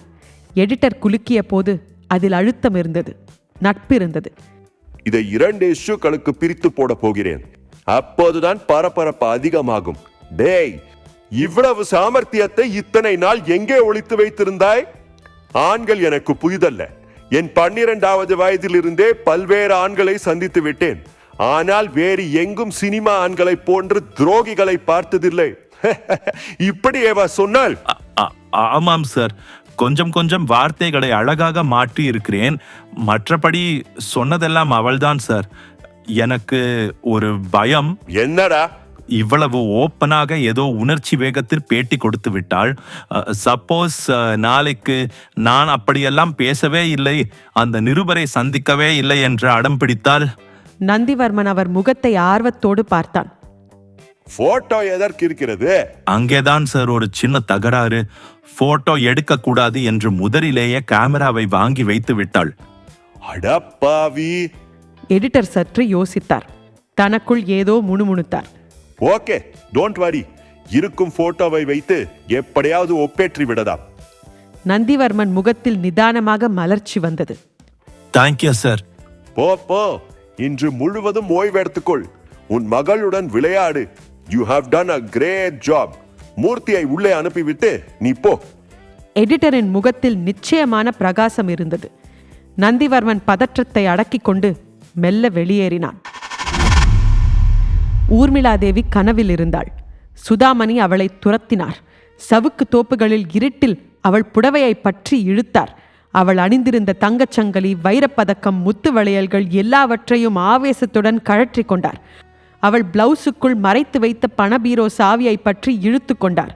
அவளை கீழே தள்ளி உதடுகளை கவ்விய போது மரங்களின் பின்னணியில் கூக் கூக் என்ற பட்சி பிடிவாதமாக கூவிக்கொண்டே இருக்க சட்டென்று விழிப்பு வந்தது. ச்சே, பட்சி இல்லை, டெலிஃபோன். டெலிஃபோனை தரத்தரவென்று ஒயரை பிடித்து இழுத்து ரிசீவரை தூக்கி காதில் வைத்தாள். Good morning. ராஜ்குமாரின் உற்சாகமான குரல். விடிந்து விட்டதா என்ன? ஊர்மிளாதேவி ரிசீவரை டெலிஃபோனில் அறைந்தாள். இரவு தூக்கத்துக்கு போட்டுக்கொண்ட மாத்திரையின் மிச்சம் அவள் நரம்புகளில் இருந்து மெலிதாக தலையை வலித்தது.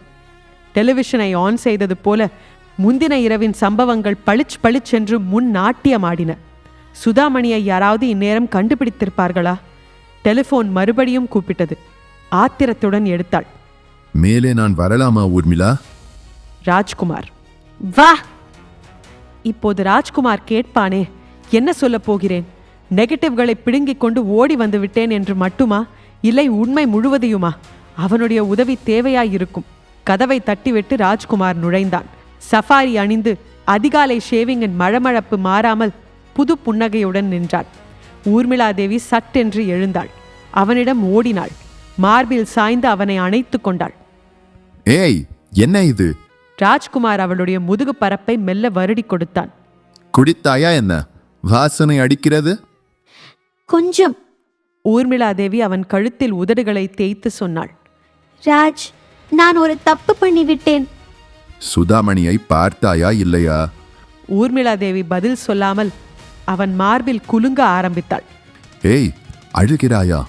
ஏன்? என்ன ஆயிற்று ஊர்மி? ராஜ்குமார் அவளை சற்றே விலக்கி அணைத்தவாறு கட்டிலுக்கு அழைத்து சென்றான். அந்த ஆள் நெகட்டிவ்களை தரமாட்டேன் என்று சொல்லிவிட்டானா? இல்லை. இல்லை என்று ஊர்மிளாதேவி தலை அசைத்தாள். குப்பை கூடையை காட்டினாள். கைப்பிடி அளவு சாம்பல் இறைந்திருந்தது. நெகட்டிவ்களையும் பிரிண்ட்களையும் எரித்து விட்டேன் ராஜ். அப்புறம் இன்றைக்கு பேப்பரில் எதுவும் வரவில்லையா ராஜ்? ஊர்மி, கிளியராக சொல். ஏன் இப்படி உன் உடம்பு நடுங்குகிறது? நான் ரிவால்வரை எடுத்து போயிருக்க கூடாது ராஜ். ராஜ் மின்சார கம்பியால் தொடப்பட்டவன் போல சடார் என்று விலகி உட்கார்ந்தான். What do you mean? நான் வேண்டுமென்று சுடவில்லை ராஜ்.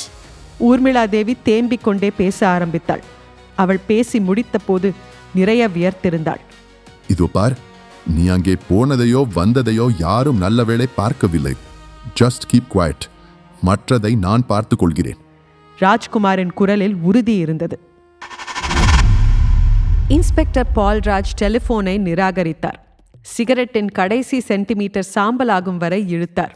ஃபில்டர் பகுதியை ஆஷ்ட்ரேயில் எறிந்துவிட்டு டெலிஃபோனை எடுத்து எஸ் என்றார். Hello police. எதிர்முனையில் படபடப்பாக ஒரு பெண் குரல். அவளுடைய மூச்சிறைப்பை பால்ராஜால் இந்த முனையிலிருந்தே பார்க்க முடிந்தது. போலீஸ் தான், சொல்லுங்கள். ப்ரொடியூசர் டைரக்டர் சுதாமணி அவர் தோட்டத்து வீட்டில் செத்து கிடக்கிறார். உடனே போங்கள். யார் பேசுவது? தொடர்பு அருந்தது. ஷிட், போலீஸ் தொழிலில் இது ஒரு பெரிய அவஸ்தை. அதன் கட்டுப்பாடுகளுக்கும் விதிமுறைகளுக்கும் பயந்து பாதி பேர் அறிமுகம் செய்து கொள்ளவே தயங்குகிறார்கள். பால்ராஜ் வெறுப்போடு ரிசீவரை பொருத்தினார். கான்ஸ்டபிள்ஸ் என்று குரல் கொடுத்தார். முந்தின இரவில் பெய்த மழை சாலையோரங்களில் சேராக செம்மண் நீராக தேங்கி இருந்தது. மரங்கள் குளிர்காற்றை விசிறிக் கொண்டிருந்தன. பால்ராஜ் ஜீப்பிலிருந்து இறங்கி இரும்பு கேட்டை தள்ளிக்கொண்டு உள்ளே நுழைந்தார். சிமெண்ட் பாதையின் இருபுறமும் ஈர மண்ணில் கவனித்தார். குதிரை குழம்புகளைப் போல அங்கங்கே பள்ளங்கள். ஒரு பெண்ணின் ஹீல் செருப்பு பதிந்த அடையாளங்கள். பள்ளங்களுக்கு இடையில் இருந்த இடைவெளியை பார்த்தபோது அந்த பெண் நிச்சயம் ஓடி இருக்க வேண்டும் என்று புரிந்தது. வாசல் கதவு திறந்திருந்தது. படிகளில் ஒரு பூந்தொட்டி கவிழ்ந்திருந்தது. ஹாலுக்குள் நுழைந்தார். ஹாலிலிருந்து பிரியும் 3 அறைகளிலும் பூட்டு போட்ட துணித்திரைகள். அதில் ஒன்று மட்டும் காற்றில் படபடத்து கொண்டிருக்க நெருங்கி விளக்கினார். பெட்ரூம் ஃபேன் சுழன்று கொண்டிருந்தது. கட்டிலுக்கு கீழே கால்கள் நீண்டிருக்க சுதாமணி காய்ந்த இரத்தத்தில் கிடந்தார். காற்றில் கிறுக் கிறுக் என்று தரையில் மரம் தேயும் ஒலி சீராக வந்தது. பால்ராஜ் திரும்பி கவனித்தார். வார்ட்ரோபின் முழு நீளப் பகுதியின் கதவு அதன் ஆணிகளில் தொற்றிக்கொண்டு தொங்கிக் கொண்டிருந்தது. பால்ராஜ் ஆர்வமுற்று வார்ட்ரோபை நெருங்கி ஆராய்ந்தார். உயரமான கம்பியில் ஹேங்கர்கள் ஒதுக்கப்பட்டிருந்தன. வார்ட்ரோபின் பின்புறம் மரத்திலிருந்து ஒரு சிறு ஆணி துருத்தி இருக்க அந்த ஆணியில் கை அகலத்துக்கு ஒரு சில்க் துணி மாட்டியிருந்தது. பார்த்த உடனேயே நான் புடவையிலிருந்து கிழிந்த பகுதி என்று டமாரம் அடித்து கொண்டது. வார்ட்ரோபின் தரையில் சேற்று மார்க்குகளுடன் மீண்டும் பெண்ணின் ஹீல்ஸ் அடையாளங்கள். பால்ராஜால் சுலபத்தில் தீர்மானத்துக்கு வர முடிந்தது. யாரோ ஒரு பெண் இங்கே ஒளிந்திருக்கிறாள். வெளியேறும் போது கதவை உள்ளே இருந்து வலுக்கட்டாயமாக உதைத்து திறந்திருக்கிறாள். ஒதுக்கப்பட்ட ஹேங்கர்களில் சட்டை பொத்தான்களில் 3-4 பெண் முடிகள் சுழன்று சிக்கி இருந்தன. கீழே மல்லிகைகள் உதிர்ந்திருந்தன. ஒரு ஹேர்பின் அனாதையாக கிடந்தது. கதவை ஓங்கி அடித்து உதைத்ததில் கீழே கண்ணாடி வளையல் துண்டங்கள். பால்ராஜ் ஒவ்வொன்றாக மனதில் குறித்து கொண்டார். கட்டிலை நெருங்கினார். தலையணை, பெட்ஷீட் எல்லாவற்றையும் உதறினார். நீளமாய் ஒரு கவர் விழுந்தது. துடிப்பாக அந்த கவரை எடுத்து பிரித்தார். உள்ளே சில போட்டோக்கள். எல்லா போட்டோக்களிலும் நாயகமாக ஒரு பெண் விதம் விதமாக போஸ்களில், வெவ்வேறு கோணங்களில், பல்வேறு உடைகளில் பளீரென்று சிரித்து கொண்டிருந்தாள். கவரின் மீது ராய் ஸ்டூடியோ கோடம்பாக்கம் என்று ஸ்கிரீன் பிரிண்டிங்கில் அம்சமாக அட்ரஸ் இருந்தது. மாலை தினசரிகள் உயரமாக எழுத்துகளில் சுதாமணியை சுமந்தன. போலீசார் புலன் விசாரணை செய்து வருகிறார்கள் என்ற வேத வாக்கியம் தவறாமல் அத்தனை செய்திகளிலும் இடம்பெற்றது. சினிமா தியேட்டர்கள் மாலை இரவு காட்சிகளை ரத்து செய்து அஞ்சலி செலுத்தின. நடிகையர் டிரைவர்களை விட்டு மலர் வளையங்கள் வாங்கி வரச் சொல்லி முகத்தில் துக்கம் காட்டி மரியாதை செலுத்தி டிவியில் அழுதனர். மற்றவர்களை விட ஊர்மிளாதேவி அதிகம் அழுதாள். என் எதிர்காலமே என்னிடமிருந்து பிரிந்து போனது போல உணர்கிறேன் என்று கைக்குட்டையை மாற்றி மாற்றி நனைத்தாள். வெள்ளிக்கிழமை பால்ராஜ் அந்த சந்து முனையில் காத்திருந்தார். 2வது நாளாக கிட்டத்தட்ட 2 மணி நேரமாகவே மஃப்டியில் தொண்டை கமர குடித்த கணேஷ் பீடி எல்லாம் வீணாகி போய்விடுமோ என்ற பயம். சுதாமணியின் கட்டிலில் கிடந்த போட்டோக்களை வைத்து ஸ்டூடியோவில் துப்பு விசாரித்த போது அவளுடைய பெயர் வனஜா என்றார்கள். புதுமுக இன்ஸ்பெக்டர் சார், நாங்கள் தான் ஸ்கிரீன் டெஸ்ட்டுக்கு முன்னால் இதை போன்ற போட்டோக்களை எடுத்து தந்தோம். இந்த போட்டோக்கள் பரவலாக எல்லா ப்ரொடியூசரிடமும் இருக்கும். அந்த வனஜாவின் அட்ரஸை கொடுங்க. அவர்கள் கொடுத்த அட்ரஸில் இதோ காத்திருக்கிறார். எங்கே போய்விட்டாள் இந்த வனஜா? ஊரை விட்டு ஓடிவிட்டாளா? கான்ஸ்டபிள் யாரையாவது போட்டுவிட்டு திரும்பி விடலாமா என்று அவர் யோசித்த நேரத்தில் தெருமுனையில் வனஜா நுழைவது ஒரு விளக்கில் தெரிந்தது. பால்ராஜ் நிதானமாக அவளை நோக்கி நடந்தார். நெருங்கியதும் சட்டென்று அவள் தோளை பிடித்தார். உன்னோடு கொஞ்சம் பேச வேண்டும் வனஜா. என் ஜீப்பில் போகலாமா? வனஜா கழுத்து வியர்வையை ஒற்றி கொண்டாள். நான் உண்மையை சொல்லி விடுகிறேன் என்றாள். இன்ஸ்பெக்டர் பால்ராஜ் டேப்பை ஆன் செய்துவிட்டு சொல் என்றார். வனஜா மெலிதான தடுமாற்றத்துடன் பேச ஆரம்பித்தாள். புதன்கிழமை மாலை நான் சுதாமணி சாரை அவர் தோட்டத்து வீட்டில் சந்தித்தேன். எனக்கு எப்படியும் அடுத்த படத்தில் ஒரு வாய்ப்பு தருவதாக அவர் சொல்லியிருந்தார். சினிமா ஃபீல்டை பற்றி உங்களுக்கு தெரிந்திருக்கலாம். ஆரம்ப காலத்தில் நடிகைகள் சில விலைகளை கொடுத்துதான் ஆக வேண்டும். இரவு 9 மணிக்கு வேற ஒரு முக்கியமான நபர் வர இருப்பதாகவும் 8:30 மணி அளவில் நான் புறப்பட்டு விட வேண்டும் என்றும் சொல்லியிருந்தார். நாங்கள் பெட்ரூமில் சேர்ந்திருந்த போது கதவு திறக்கப்படும் சத்தம் கேட்டது. சுதாமணி பதறி எழுந்தார். அதற்குள் வந்துவிட்டால் போலிருக்கிறதே என்றார். என்னை வார்ட்ரோபில் ஒளிந்து கொள்ள சொன்னார். யார் வருகிறார்கள் என்று கேட்டேன். பெரிய இடத்து விவகாரம், நீ தலையிடாதே, அவளை வேறு ரூமுக்கு கூட்டி போய் விடுகிறேன், அதுவரை நீ சப்தம் போட்டு தொலைக்காதே என்றார். நான் அப்படியே புடவையை அள்ளிக்கொண்டு வார்ட்ரோபின் உயரமான பகுதியில் நின்று கொண்டேன். கதவை சாத்தி பிடித்து கொண்டேன். உள்ளே நுழைந்தவள் சுதாமணியுடன் பேச ஆரம்பித்ததும் யார் என்று தெரிந்துவிட்டது. ஊர்மிளாதேவி, இன்றைக்கு தமிழ் சினிமாவின் டாப் ஸ்டார். அவளுக்கும் சுதாமணிக்கும் ஏதோ சில நெகட்டிவ்களை பற்றி விவாதம் வந்தது. அது சற்று விபரீதமாகி சண்டை போல வளர்ந்து விட்டது. வெளியே என்ன நடக்கிறது என்பதை பார்க்க முடியாமல் அதே சமயம் சப்தங்களை மட்டும் கேட்டுக்கொண்டே உள்ளே மாட்டி இருந்தேன். திடீரென்று துப்பாக்கி வெடிக்கும் சப்தம் கேட்டது. யாரோ தரையில் சரிந்து விழும் சப்தம் கேட்டது. என் நெஞ்சு அப்படியே நின்று விட்டது. நான் பயந்து செத்தேன். நான் கொஞ்சம் கூட எதிர்பாராத வகையில் வார்ட்ரோப் கதவை அழுத்தி சாத்தி வெளியில் கொக்கி போட்டதும் எனக்கு என்ன செய்வதென்றே தெரியவில்லை. ரூமில் வேறு நடமாட்டம் இல்லை என்று நிச்சயம் செய்து கொண்டு நான் உள்ளே இருந்து கதவை உதைத்து மோதி கடைசியில் திறந்து விட்டேன். பார்த்தால் சுதாமணி சார் செத்து கிடந்தார். அவ்வளவுதான். ஒரே ஓட்டம் பிடித்தேன். உங்களுக்கு மட்டும் ஒரு போன் செய்தேன். பாண்டிச்சேரியில் என் அக்கா வீட்டில் 2 நாள் தங்கிவிட்டு இன்றுதான் திரும்பினேன். நீங்கள் காத்திருந்தீர்கள். வனஜாவின் அழகான கண்கள் பயத்தில் இங்கும் அங்குமாக புரண்டன. நீ நேரே போலீஸிற்கு தானே வந்திருக்க வேண்டும். பயம். சினிமா இண்டஸ்ட்ரியில் இன்றைய டாப் ஸ்டாரான ஊர்மிளா தேவிக்கு பெரிய லெவல்களில் கூட தொடர்பு இருக்கலாம். நான் எதையோ சொல்ல போக என்னை செல்லா காசாக ஆக்கிவிட்டால் நான் வளர வேண்டியவள் இன்ஸ்பெக்டர். ஓகே, இப்போது சொன்னதையெல்லாம் கோர்ட்டிலும் சொல்வாயா? உன் பாதுகாப்புக்கு நான் முழு உத்தரவாதம் தந்தால்? வனஜா வெகுவாக தயங்கிவிட்டு சரி சார் என்றாள். போலீஸ் ஸ்டேஷனில் வனஜா பேசிக் கொண்டிருந்த அதே நேரம் நந்திவர்மன் வார்னிஷ் உலராத புத்தகத்தை கையில் புரட்டி கொண்டிருந்தான். முதல் பக்கத்திலேயே அவனுடைய ரிப்போர்ட் ஆரம்பித்திருந்தது. ஊர்மிளா தேவியின் பிரசித்தி பெற்ற புன்னகை போட்டோ போட்டு ஊர்மிளா தேவியுடன் ஒரு நனைந்த இரவு என்று பெரிய எழுத்துகளில் பறைசாற்றி கொண்டு அவனுடைய கற்பனை பேட்டி அழகாக லே அவுட் ஆகியிருந்தது. நாளைக்கு காலை பத்திரிகை கடைகளில் தொங்கும். ஊர்மிளா தேவி பார்த்து கோபப்பட்டு நாளை மாலையே மறுப்பு அனுப்பலாம், அல்லது வக்கீல் நோட்டீஸ் அனுப்பலாம், அல்லது போலீஸையே அனுப்பலாம். அந்த நினைப்பு வரும்போது மட்டும் அவன் நெஞ்சில் தடக் தடக் என்று கூட்ஸ் வண்டி ஓடியது. சனிக்கிழமை காலை 6 மணிக்கு ராஜ்குமார் அந்த வாரத்து பருந்து பத்திரிகையை மடியில் பிரித்திருந்தான். முதல் பக்கத்தை பார்த்ததும் அதிர்ந்தான். ஊர்மிளா தேவியுடன் ஒரு நனைந்த இரவு. ராஸ்கல், எவ்வளவு திமிர் இருக்க வேண்டும் இந்த நிருபருக்கு! கிரிக்கெட் கமெண்ட்ரி கொடுப்பது போல ஒவ்வொரு பேராவிலும் நேரத்தை குறிப்பிட்டு ஊர்மிளா தேவியின் ட்ரெஸ்ஸை குறிப்பிட்டு கேள்வி பதில்கள்.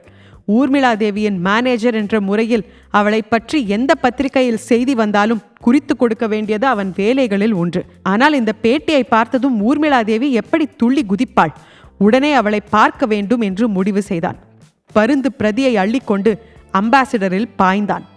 அதிகாலை போக்குவரத்து வானத்து நட்சத்திரங்களைப் போலவே அங்கொன்றும் இங்கொன்றுமாக தேய்ந்திருந்தது. ஸ்டெடியான வேகத்தில் ஆக்சிலேட்டரை மிதித்ததில் 12வது நிமிஷம் கார் ஊர்மிளா தேவியின் வீட்டை அண்டிவிட்டது.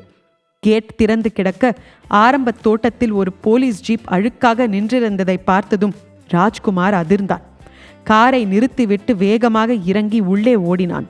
ஹாலில் சோஃபாக்களில் ஊர்மிளா தேவியும் இன்ஸ்பெக்டர் பால்ராஜும் உட்கார்ந்திருக்க ஊர்மிளா தேவி அழுது கொண்டிருந்தாள். போலீஸ் என்னை என்னென்னவோ கேட்கிறது ராஜ். ராஜ்குமார் இன்ஸ்பெக்டரை நெருங்கி கை நீட்டினான். ஐ எம் ராஜ்குமார், ஊர்மிளா தேவியின் மேனேஜர். என்ன ப்ராப்ளம் இன்ஸ்பெக்டர்? சுதாமணி என்ற ப்ரொடியூசர் கொலை செய்யப்பட்டது சம்பந்தமாக மிஸ் ஊர்மிளா தேவியிடம் சில கேள்விகள் கேட்கப்பட வேண்டியுள்ளது. பால்ராஜ் அவன் கண்களை சந்தேகத்துடன் பார்த்து கொண்டே கேட்டார். சுதாமணியை பற்றிய கேள்விகளா? இல்லை, ஊர்மிளா தேவியை பற்றிய கேள்விகள். புதன்கிழமை இரவை எங்கே இருந்தார் என்று எங்களுக்கு தெரிய வேண்டும். தெரிந்து கொள்ள உங்களுக்கு சகல உரிமைகளும் இருக்கின்றன இன்ஸ்பெக்டர். சொல்லேன் ஊர்மிளா தேவி. ராஜ்குமார் மிக மெலிதாக கண்ணடித்து காட்டினான். ஊர்மிளா தேவி பதில் சொல்லாமல் கைகளில் முகத்தை பொத்திக் கொண்டு அழுகையை தொடர்ந்தாள். சாரி இன்ஸ்பெக்டர் என்றான் ராஜ்குமார். ஊர்மிளா தேவி பை நேச்சர் சென்சிட்டிவ் டைப். நீங்கள் கொலை நடந்த நேரத்தில் எங்கே இருந்தீர்கள் என்று சந்தேகப்படுவது போல கேட்டதும் ஆட ஆரம்பித்து விட்டாள். அவளுக்கு பதிலாக நான் பதில் சொல்லலாமா? புதன்கிழமை இரவு பெரிதாக தொடர்ந்து மழை பெய்து கொண்டிருந்தது உங்களுக்கு நினைவிருக்கிறதா? அன்றைக்கு ஈவினிங் ஷூட்டிங் கேன்சல் ஆகிவிட்டது. ஊர்மிளா தேவி அன்று மாலையும் இரவும் வீட்டில் தான் இருந்தாள். வேலைக்காரர்களோ வாட்ச்மேனோ சாட்சி சொன்னால் போதாது மிஸ்டர் ராஜ்குமார். ராஜ்குமார் புன்னகையை படர விட்டான். நல்ல வேளையாக புதன்கிழமை மாலை 7 மணியிலிருந்து 12:20 வரை ஊர்மிளா தேவி வீட்டில் தனியாக இல்லை. அவள் ஒரு இன்டர்வியூ கொடுத்து கொண்டிருந்தாள். ஊர்மிளா தேவி மெல்ல தன் விரல்களை விலக்கி ராஜ்குமாரை ஆச்சரியத்தோடு பார்த்தான். நம்பிக்கை இல்லாவிட்டால் இந்த இஷ்யூ பருந்து பாருங்கள் இன்ஸ்பெக்டர். ராஜ்குமார் இன்ஸ்பெக்டர் பால்ராஜிடம் புத்தகத்தை நீட்டினான். ஏன் ஊர்மிளா தேவி, அந்த இன்டர்வியூ பற்றி நீ இன்ஸ்பெக்டரிடம் சொல்லவில்லை? ஊர்மிளா தேவியின் உணர்வுகள் துடிப்பாயிருந்தன. ராஜ்குமாரின் வாக்கியத்தில் இருந்த செய்தியை உடனடியாக பற்றி கொண்டாள். சத்தியம் ஜெயிக்கும் ராஜ், ஆனால் என்னை இவர் சந்தேகப்பட்டதும் தாங்கவே முடியவில்லை என்று மூக்கை உறிஞ்சினாள். இன்ஸ்பெக்டர் பால்ராஜ் பேட்டியை அவசரமாக புரட்டினார். நிமிர்ந்தார். நீங்கள் சொல்வதெல்லாம் சரிதான். ஆனால் சுதாமணி கொலையான நேரத்தில் ஊர்மிளா தேவி அங்கே இருந்ததாக எங்களுக்கு நம்பகமான தகவல்கள் கிடைத்துள்ளன. நான் எப்படியும் என் விசாரணையை தொடர்ந்தாக வேண்டும். இன்ஸ்பெக்டர், நான் எவிடன்ஸை காட்டிய பின்னரும் ஊர்மிளா தேவியை சந்தேகத்தோடு கேள்விகள் கேட்பேன் என்று நீங்கள் பிடிவாதம் பிடிப்பது ஒரு திட்டத்தோடு அவரை அவமானப்படுத்துவதைப் போல இருக்கிறது. அதை அனுமதிக்க முடியாது. You are mistaken Rajkumar. கேள்விகள் கேட்க எனக்கு அதிகாரம் இருக்கிறது. நினைத்தால் போலீஸ் ஸ்டேஷனுக்கே அழைத்து போய் நீங்கள் விசாரணை ஆரம்பிக்கும் முன் எங்கள் வக்கீலை கூப்பிட எங்களுக்கும் உரிமையும் உண்டு. Proceed. என்றார் பால்ராஜ். பருந்து என்று பித்தளை எழுத்துகள் பிராசோ தயவில் பளபளத்தன. வாசலில் ஒரு வேனில் புத்தக கட்டுகள் ஏறிக்கொண்டிருந்தன. சற்று தள்ளி ஒரு லாரி தன் பின்புறத்தை காட்டி நிற்க புதிய பேப்பர் உருளைகள் உருட்டி இறக்கப்பட்டன. கட்டிடத்துக்குள் டெலிஃபோன் மணி விடாமல் அடித்துக் கொண்டிருந்தது. எடிட்டர் சுழல் நாற்காலியை சுழல விட்டு சோதித்துக் கொண்டிருந்தார். டெலிஃபோனில் பார்ப்போம், இன்னும் 2 இஷ்யூ போகட்டும் என்றார். எதிரே இருந்த நந்திவர்மனிடம், ஸ்ரீலதாவிடம் இருந்து போன். ஊர்மிளா தேவியின் பேட்டியை படித்து அசந்து விட்டாளாம். அடுத்த வாரம் என்ன வரப்போகிறது என்று துடிப்பாய் இருக்கிறது. இஷ்டப்பட்டால் நான் கூட அதை போல ஒரு இன்டர்வியூ தர தயார் என்ற ஆசை காட்டுகிறாள். நான் சொல்லவில்லை, இந்த இன்டர்வியூ ஆகாயம் வரை அசைத்து விட்டது. இதுதான் உன் பெண்ணா என்றார். ஆமாம் சார். மஞ்சு அங்கிளுக்கு நமஸ்தே சொல்லு. மஞ்சு இரு கைகளையும் குவித்து நமஸ்தே சொல்லி எடிட்டர் நீட்டிய சாக்லேட் பாரை வாங்கிக் கொண்டாள். எனக்கு ஸ்கூல் லீவு என்று கேட்காமலேயே சொன்னாள். நந்திவர்மன், நெக்ஸ்ட் உன்னுடைய பிளான் என்ன? நந்திவர்மன் எச்சிலை சேர்த்து விழுங்கினான். யோசித்துக் கொண்டிருக்கிறேன் சார். பீப் பீப் என்று இன்டர்காம் கூப்பிட்டது. பட்டனை அழுத்தி எஸ் என்றார் எடிட்டர். ஊர்மிளா தேவியின் மேனேஜர் ராஜ்குமார் வந்திருக்கிறார் சார். நந்திவர்மனை உடனே பார்க்க வேண்டுமாம். உள்ளே வர சொல். நந்திவர்மன் உட்கார்ந்திருந்த இடத்திலேயே கரைந்தான். ராட்சசன் நேரே ஆபீஸிற்கே வந்து விட்டானா காட்டி கொடுக்க. பயத்தில் மஞ்சுவை மடியில் இறுக்கிக் கொண்டான். கதவை தட்டிவிட்டு ராஜ்குமார் உள்ளே நுழைந்தான். ஹலோ என்று நந்திவர்மனுக்கு புன்னகை வீசி மஞ்சுவை கன்னத்தில் தட்டினான். எடிட்டருக்கு வணக்கம் வைத்தான். நந்திவர்மன் சார், மேடம் உங்களை அர்ஜென்ட்டாக பார்க்க வேண்டுமாம். காரை எடுத்து வந்திருக்கிறேன். அடப்பாவி, தனியே அழைத்து போய் தர்மாடி அடிக்கப் போகிறானா? இதில் நந்திவர்மன் சார் வேறு. இப்போது எனக்கு வேறு வேலை இருக்கிறது, ஈவினிங் வருகிறேனே என்று இழுத்தான். அர்ஜென்ட் என்றேனே, ஜஸ்ட் அரை மணி நேரம். போய் வா நந்திவர்மா. எடிட்டர் தலையை அசைத்து விட்டார். கார் வெண்ணெய் போல் வழுக்கியது. ஏசியின் குளுமையை பாதுகாக்க கண்ணாடிகளில் கருப்பு பாலிஃபிலிம். மஞ்சு சந்தோஷத்துடன் புது சாக்லேட்டை உரித்து கொண்டிருந்தாள். நந்திவர்மன் யோசித்துவிட்டு சொன்னான், சாரி சார், நேர நெருக்கடி, அதனால் நானே கற்பனை பண்ணி. ராஜ்குமார் கையை அசைத்து நந்திவர்மனின் வாக்கியத்தை பாதியில் வெட்டினான். இன்டர்வியூ பிரமாதமாக இருந்தது. ஊர்மிளா தேவிக்கு சந்தோஷம். இதைப்போல் பெரிய பப்ளிசிட்டி அவளுக்கும் தேவைதான். 1-2 கேள்விகளுக்கு ஊர்மிளா தேவியின் இமேஜை இறக்கும் வண்ணம் பதில் எழுதியிருந்தேன். நந்திவர்மன் கையை பிசைந்தான். அதுதான் வேகமாக பப்ளிசிட்டியை கொண்டு வரும். ஊர்மிளா தேவி உன்னிடம் இதை கொடுக்க சொன்னாள். ராஜ்குமார் வலக்கையால் ஸ்டியரிங்கை வளைத்து கொண்டே இடக்கையால் ஒரு பொட்டலத்தை நீட்டினான். ரப்பர் பேண்டை விலக்கியவுடன் 2 100 ரூபாய் கட்டுக்கள். நந்திவர்மன் மடியில் ஏதோ பாம்பு விழுந்து விட்டது போல துள்ளினான். What is this? ஊர்மிளா தேவியின் பாராட்டுகளுடன் 20,000 ரூபாய். நீ கொடுத்த விளம்பரத்துக்காக. உனக்காக இன்னொரு வசதி கூட செய்து வைத்திருக்கிறாள். கட்டுரைக்காக உன்னோடு பிரத்யேகமாக சில போட்டோக்கள் எடுத்துக்கொள்ளப் போகிறாள். நைட் எஃபெக்டில் பேட்டியின் போது எடுத்தது போல நீ அடுத்த இஷ்யூவில் உபயோகித்துக் கொள்ளலாம். பீட்டர், பாப்பாவுக்கு இன்னொரு சாக்லேட் கொடு என்றான் பின்னால் இருந்தவனிடம். என்னால் நம்பவே முடியவில்லை. ஊர்மிளா தேவி என் மீது கோபமாக இருப்பாள் என்றுதான் எதிர்பார்த்தேன். நந்திவர்மன் இன்னும் பணத்தை தீண்ட பயந்தான். ஆனால் உன்னிடம் ஒரு சின்ன உதவி தேவை நந்திவர்மா. நீ எடுத்தது கற்பனை பேட்டி என்று உன் எடிட்டருக்கு தெரியுமா? ஆஹா, தெரியாது. வேறு யாருக்காவது? உங்களுக்கும் ஊர்மிளா தேவிக்கும் எனக்கும் மட்டும்தான் தெரியும். அப்படி என்றால் சுலபமாகிறது. யார் எந்த சந்தர்ப்பத்தில் கேட்டாலும் புதன்கிழமை இரவு நீ ஊர்மிளா தேவி வீட்டில் உட்கார்ந்து நிஜமாகவே பேட்டி எடுத்ததாக கடைசி வரை சாதிக்க வேண்டும். யார் என்னை கேட்கப் போகிறார்கள்? கேட்டால் ஓகே, யார் கேட்டாலும் நிஜமாகவே அந்த பேட்டி எடுத்ததாக சொல்லிவிடுகிறேன். அதாவது நீ எழுதியிருப்பதைப் போல ஈவினிங் 7 மணியிலிருந்து நைட் 12:20 வரை நீ ஊர்மிளாதேவி வீட்டில் தான் இருந்தாய். அந்த நேரத்தில் உன்னை வெளியே யாரும் பார்த்து விடவில்லையே? மஞ்சுவை தவிர யாரும் பார்க்கவில்லை. குட். நான் சொன்னது விளங்கியதா? ஒன்று மட்டும் விளங்கவில்லை. நந்திவர்மன் சற்றே திரும்பி உட்கார்ந்தான். ஜன்னலுக்கு வெளியே விஷ்க் விஷ்க் என்று போக்குவரத்து விரைந்தது. ராஜ்குமார் தேர்ச்சியுடன் காரை செலுத்திக் கொண்டிருந்தான். பின் சீட்டில் இருந்தவன் கடைசி வரை மௌனம் சாதிப்பான் போலிருந்தது. எதற்காக இத்தனை தூரம் இந்த விஷயத்தை வலியுறுத்துகிறீர்கள்? நந்திவர்மன் மெல்ல கேட்டான். சொல்கிறேன் என்றான் ராஜ்குமார். புரொடியூசர் சுதாமணி புதன்கிழமை இரவு கொலை செய்யப்பட்டது உனக்கு தெரியும். சுதாமணிக்கும் ஊர்மிளா தேவிக்கும் ஏற்கனவே உறவும் இருந்தது, தகராறும் இருந்தது.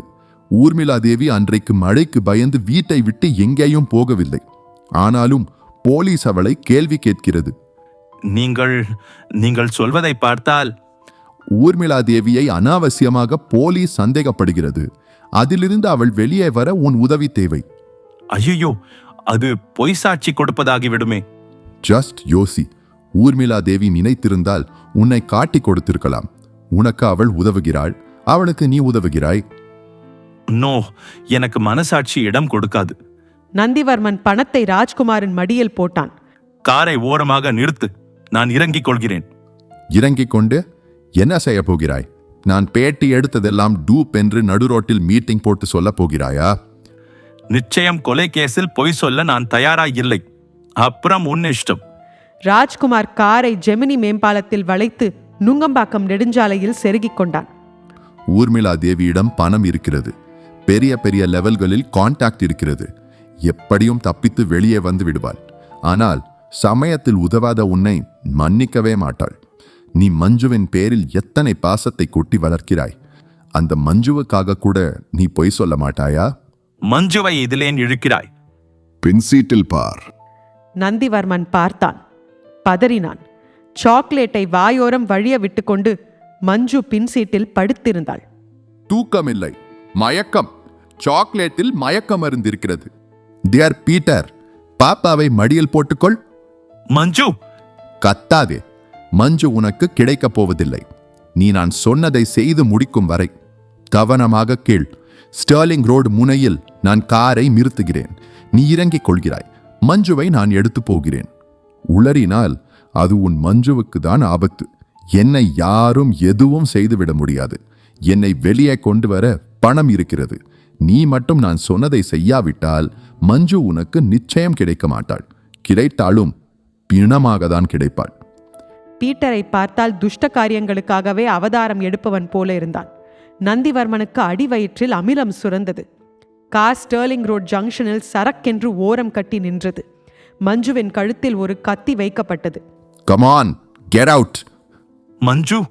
நந்திவர்மன் காரை விட்டு இறங்கி யோசித்தான். Get out. அந்த சந்தர்ப்பத்தில் நந்திவர்மனுக்கு வேறு எதுவும் செய்ய யோசனை ஓடவில்லை.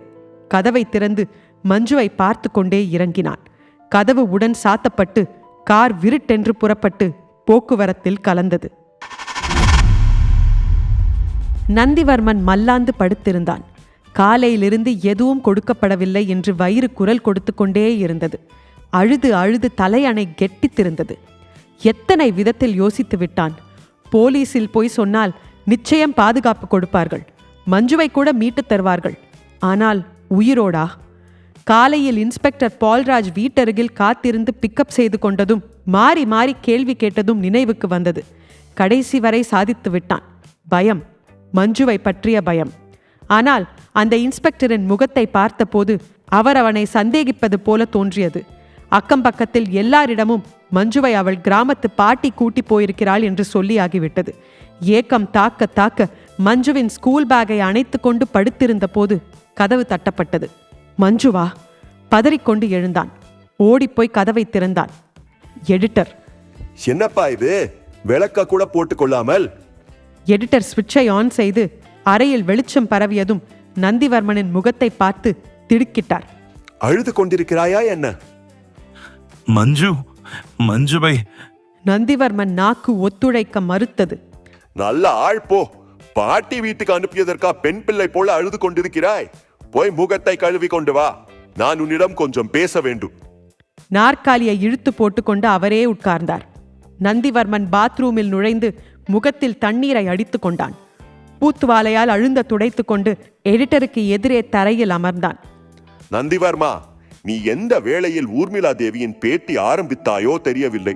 நம் மேகசினுக்கு புது வாழ்வு வந்துவிட்டது. இந்த இஷ்யூ அடித்த 60,000 தீர்ந்து போய் ஏஜென்ட்டிடமிருந்து மறுபடி அனுப்ப சொல்லி டிமாண்ட் வந்து கொண்டிருக்கிறது என்றால் பாரேன். போதாததற்கு ஊர்மிளா தேவி கொலை கேஸில் மாட்டிக்கொண்டதும் அந்த கேஸில் இந்த இன்டர்வியூ இன்டைரக்டாக ஒரு திருப்பு முனையாக அமைய போவதும் நாம் எதிர்பார்க்காத போனஸ். இப்போது தமிழ்நாடு முழுவதும் அத்தனை பேர் வாயிலும் பருந்து பருந்து பருந்துதான். நந்திவர்மன் அவரை விரக்தியுடன் பார்த்து கொண்டிருந்தான். அந்த இன்டர்வியூ என் வாழ்க்கையில் விளையாடி விட்டது சார்.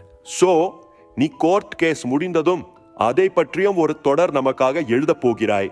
உனக்கு இந்த மாதத்திலிருந்து சம்பளம் 1000 ரூபாய் ஏற்றி இருக்கிறேன். நந்திவர்மன் அதே விரக்தியோடு அவரை பார்க்க, ஏன்பா ஒரு தேங்க்ஸ் கூட கிடையாதா? தேங்க்ஸ் சார் என்றான். அப்புறம் அந்த மேனேஜர் வந்திருக்கிறான். ஊர்மிளா தேவியை நீ பேட்டியில் குறிப்பிட்டிருக்கும் அத்தனை ட்ரெஸ்ஸிலும் கடிகாரத்தில் டயத்தை செட் பண்ணி வைத்து போட்டோ எடுத்துக்கொண்டு வந்து கொடுத்து விட்டான். அந்த கவலையும் தீர்ந்தது. வருகிறாயா? ஒரு காஃபி சாப்பிடலாம். நந்திவர்மனுக்கு அப்போதுதான் உரைத்தது, வந்தவருக்கு ஒரு காஃபி கூட உபச்சாரம் செய்யவில்லை என்று. ஒரு கண நேர சபலத்தில் இவரிடம் உண்மையெல்லாம் சொல்லிவிடலாமா என்று துடித்தான். வேண்டாம், இனி சாகும் வரை அது ரகசியமாகவே இருந்து விட்டு போகட்டும். இதோ ட்ரெஸ் மாற்றி கொண்டு வருகிறேன் சார் என்று எழுந்தான். ராஜ்குமார் கையை நீட்டி ஏசி குளிரை மட்டுப்படுத்தினான். கட்டிலில் புரண்டு ஊர்மிளா தேவியை உலுக்கினான். ஊர்மி, கமான், எழுந்திரு. இன்றைக்கு கோர்ட்டில் கேஸ் இருக்கிறது. எழுந்தான். பெட்ஷீட்டுக்குள் தேடி லுங்கியை எடுத்து அணிந்தான். ஊர்மிளா தேவி பெட்ஷீட்டை உதறிவிட்டு எழுந்து தன் நைட்டியை சரி செய்து கொண்டாள். அழகாக நீளமாக சோம்பல் முறித்தாள். ராஜ், கேஸ் என்ன ஆகும்? ஜெயம்தான். நீ ஏன் கவலைப்படுகிறாய்? அந்த நிருபர் என்னை பார்த்தால் நின்ற இடத்திலேயே நடுநடுங்கி போய்விடுவான். குழந்தை பத்திரமாக இருக்கிறது. அடிக்கடி மயக்க மருந்து கொடுத்ததாலோ என்னவோ கொஞ்சம் மந்தமாகிவிட்டது. புத்திசாலி குழந்தையை வைத்துக் கொண்டு மட்டும் அவன் என்ன செய்ய போகிறான்? கோர்ட் கேஸ் முடிந்ததும் பிரஸ் மீட்டிங்குக்கு அரேஞ்ச் பண்ண போகிறேன் ஊர்மி. அந்த கூட்டத்திலேயே நியூஸை உடைத்து விடலாமா? பிரபல நடிகை கொலை வழக்கு புகழ் ஊர்மிளா தேவி மேனேஜர் ராஜ்குமாரை மடக்கவிருக்கிறார். அவசரப்படாதே ராஜ். அகத்தியன் படத்துக்காக லண்டன் போய் வந்ததும் அறிவிக்கலாம். அவர் வேறு பயந்து பயந்து கேட்டுவிட்டார். கோர்ட்டில் ஓகே சொன்னால்தான் பாஸ்போர்ட் விசாவெல்லாம் ஏற்பாடு செய்ய முடியும். எல்லாம் நல்லபடியாக நடக்கும். யாம் இருக்க பயமேன். நைட்டிக்கு போய் இங்கே பட்டன் வைத்திருக்கிறான் பார். ஊர்மிளா தேவி அவனிடம் இருந்து உதறிக்கொண்டு பாத்ரூமுக்குள் நுழைந்தாள். கோர்ட்டில் அன்று கடலை வண்டிகள் சீக்கிரம் காலியாயின. சைக்கிள்களில் வந்த ஐஸ்கிரீம் வகைகள் சீக்கிரம் விற்று தீர்ந்தன. மரத்தடி லென்ஸ் ஜோசியர்கள் ரசிகர்களிடம் ஊர்மிளா தேவி விடுதலை ஆவார் என்று நம்பிக்கையாக சொல்லி வசூல் செய்தார்கள். மெய்களையும் பொய்களையும் சந்தித்து பழக்கமான அந்த சிவப்பு கட்டிடத்தை கடக்கும் போது சூரியன் கூட ஒட்டு கேட்டது. ப்ராசிக்யூஷன் தரப்பு எதிர்த்தரப்பு வக்கீல்கள் ஒப்பித்த செக்ஷன் நம்பர்களையும் கீதை புத்தகங்களின் மீது செய்யப்பட்ட சத்தியங்களையும் விலக்கிவிட்டு முக்கிய சாராம்சங்கள் மட்டும் குறித்தோமானால், வனஜா மூடப்பட்ட வார்ட்ரோபுக்குள்ளிருந்து என்னால் குரல்களை மட்டுமே கேட்க முடிந்தது. பழக்கமான குரல் என்பதால் ஊர்மிளா தேவி என்று முடிவு செய்தேன். வக்கீல், கண்ணால் ஊர்மிளா தேவியை பார்க்கவில்லையா? இல்லை. அதே போல சுடப்பட்ட சத்தம் கேட்டதே தவிர துப்பாக்கியை யார் பிரயோகித்தார்கள் என்பதை உங்களால் நிச்சயமாக சொல்ல முடியுமா? சொல்ல முடியாது. That's all, Your Honor. அடுத்து நந்திவர்மன். ஆமாம், அன்று இரவு 7 மணியிலிருந்து நடிகை ஊர்மிளா தேவியின் வீட்டில்தான் நான் இருந்தேன். வக்கீல், பேட்டியின் இடையில் அவ எழுந்து எங்கேயும் போனாரா? நந்திவர்மன், 2 முறை பாத்ரூம் போனார். அது தவிர சேர்ந்து சாப்பிட போனோம். மற்றபடி இரவு 12:20 வரை அந்த புதன்கிழமை நான் அவரோடு பேசிக் கொண்டிருந்தேன். எங்கேயும் வெளியே போகவில்லை. வக்கீல், நிச்சயமாக சொல்ல முடியுமா? நந்திவர்மன், சத்தியமாக சொல்ல முடியும். புகைப்படங்கள் கூட இருக்கின்றன. வக்கீல், That's all, Your Honor.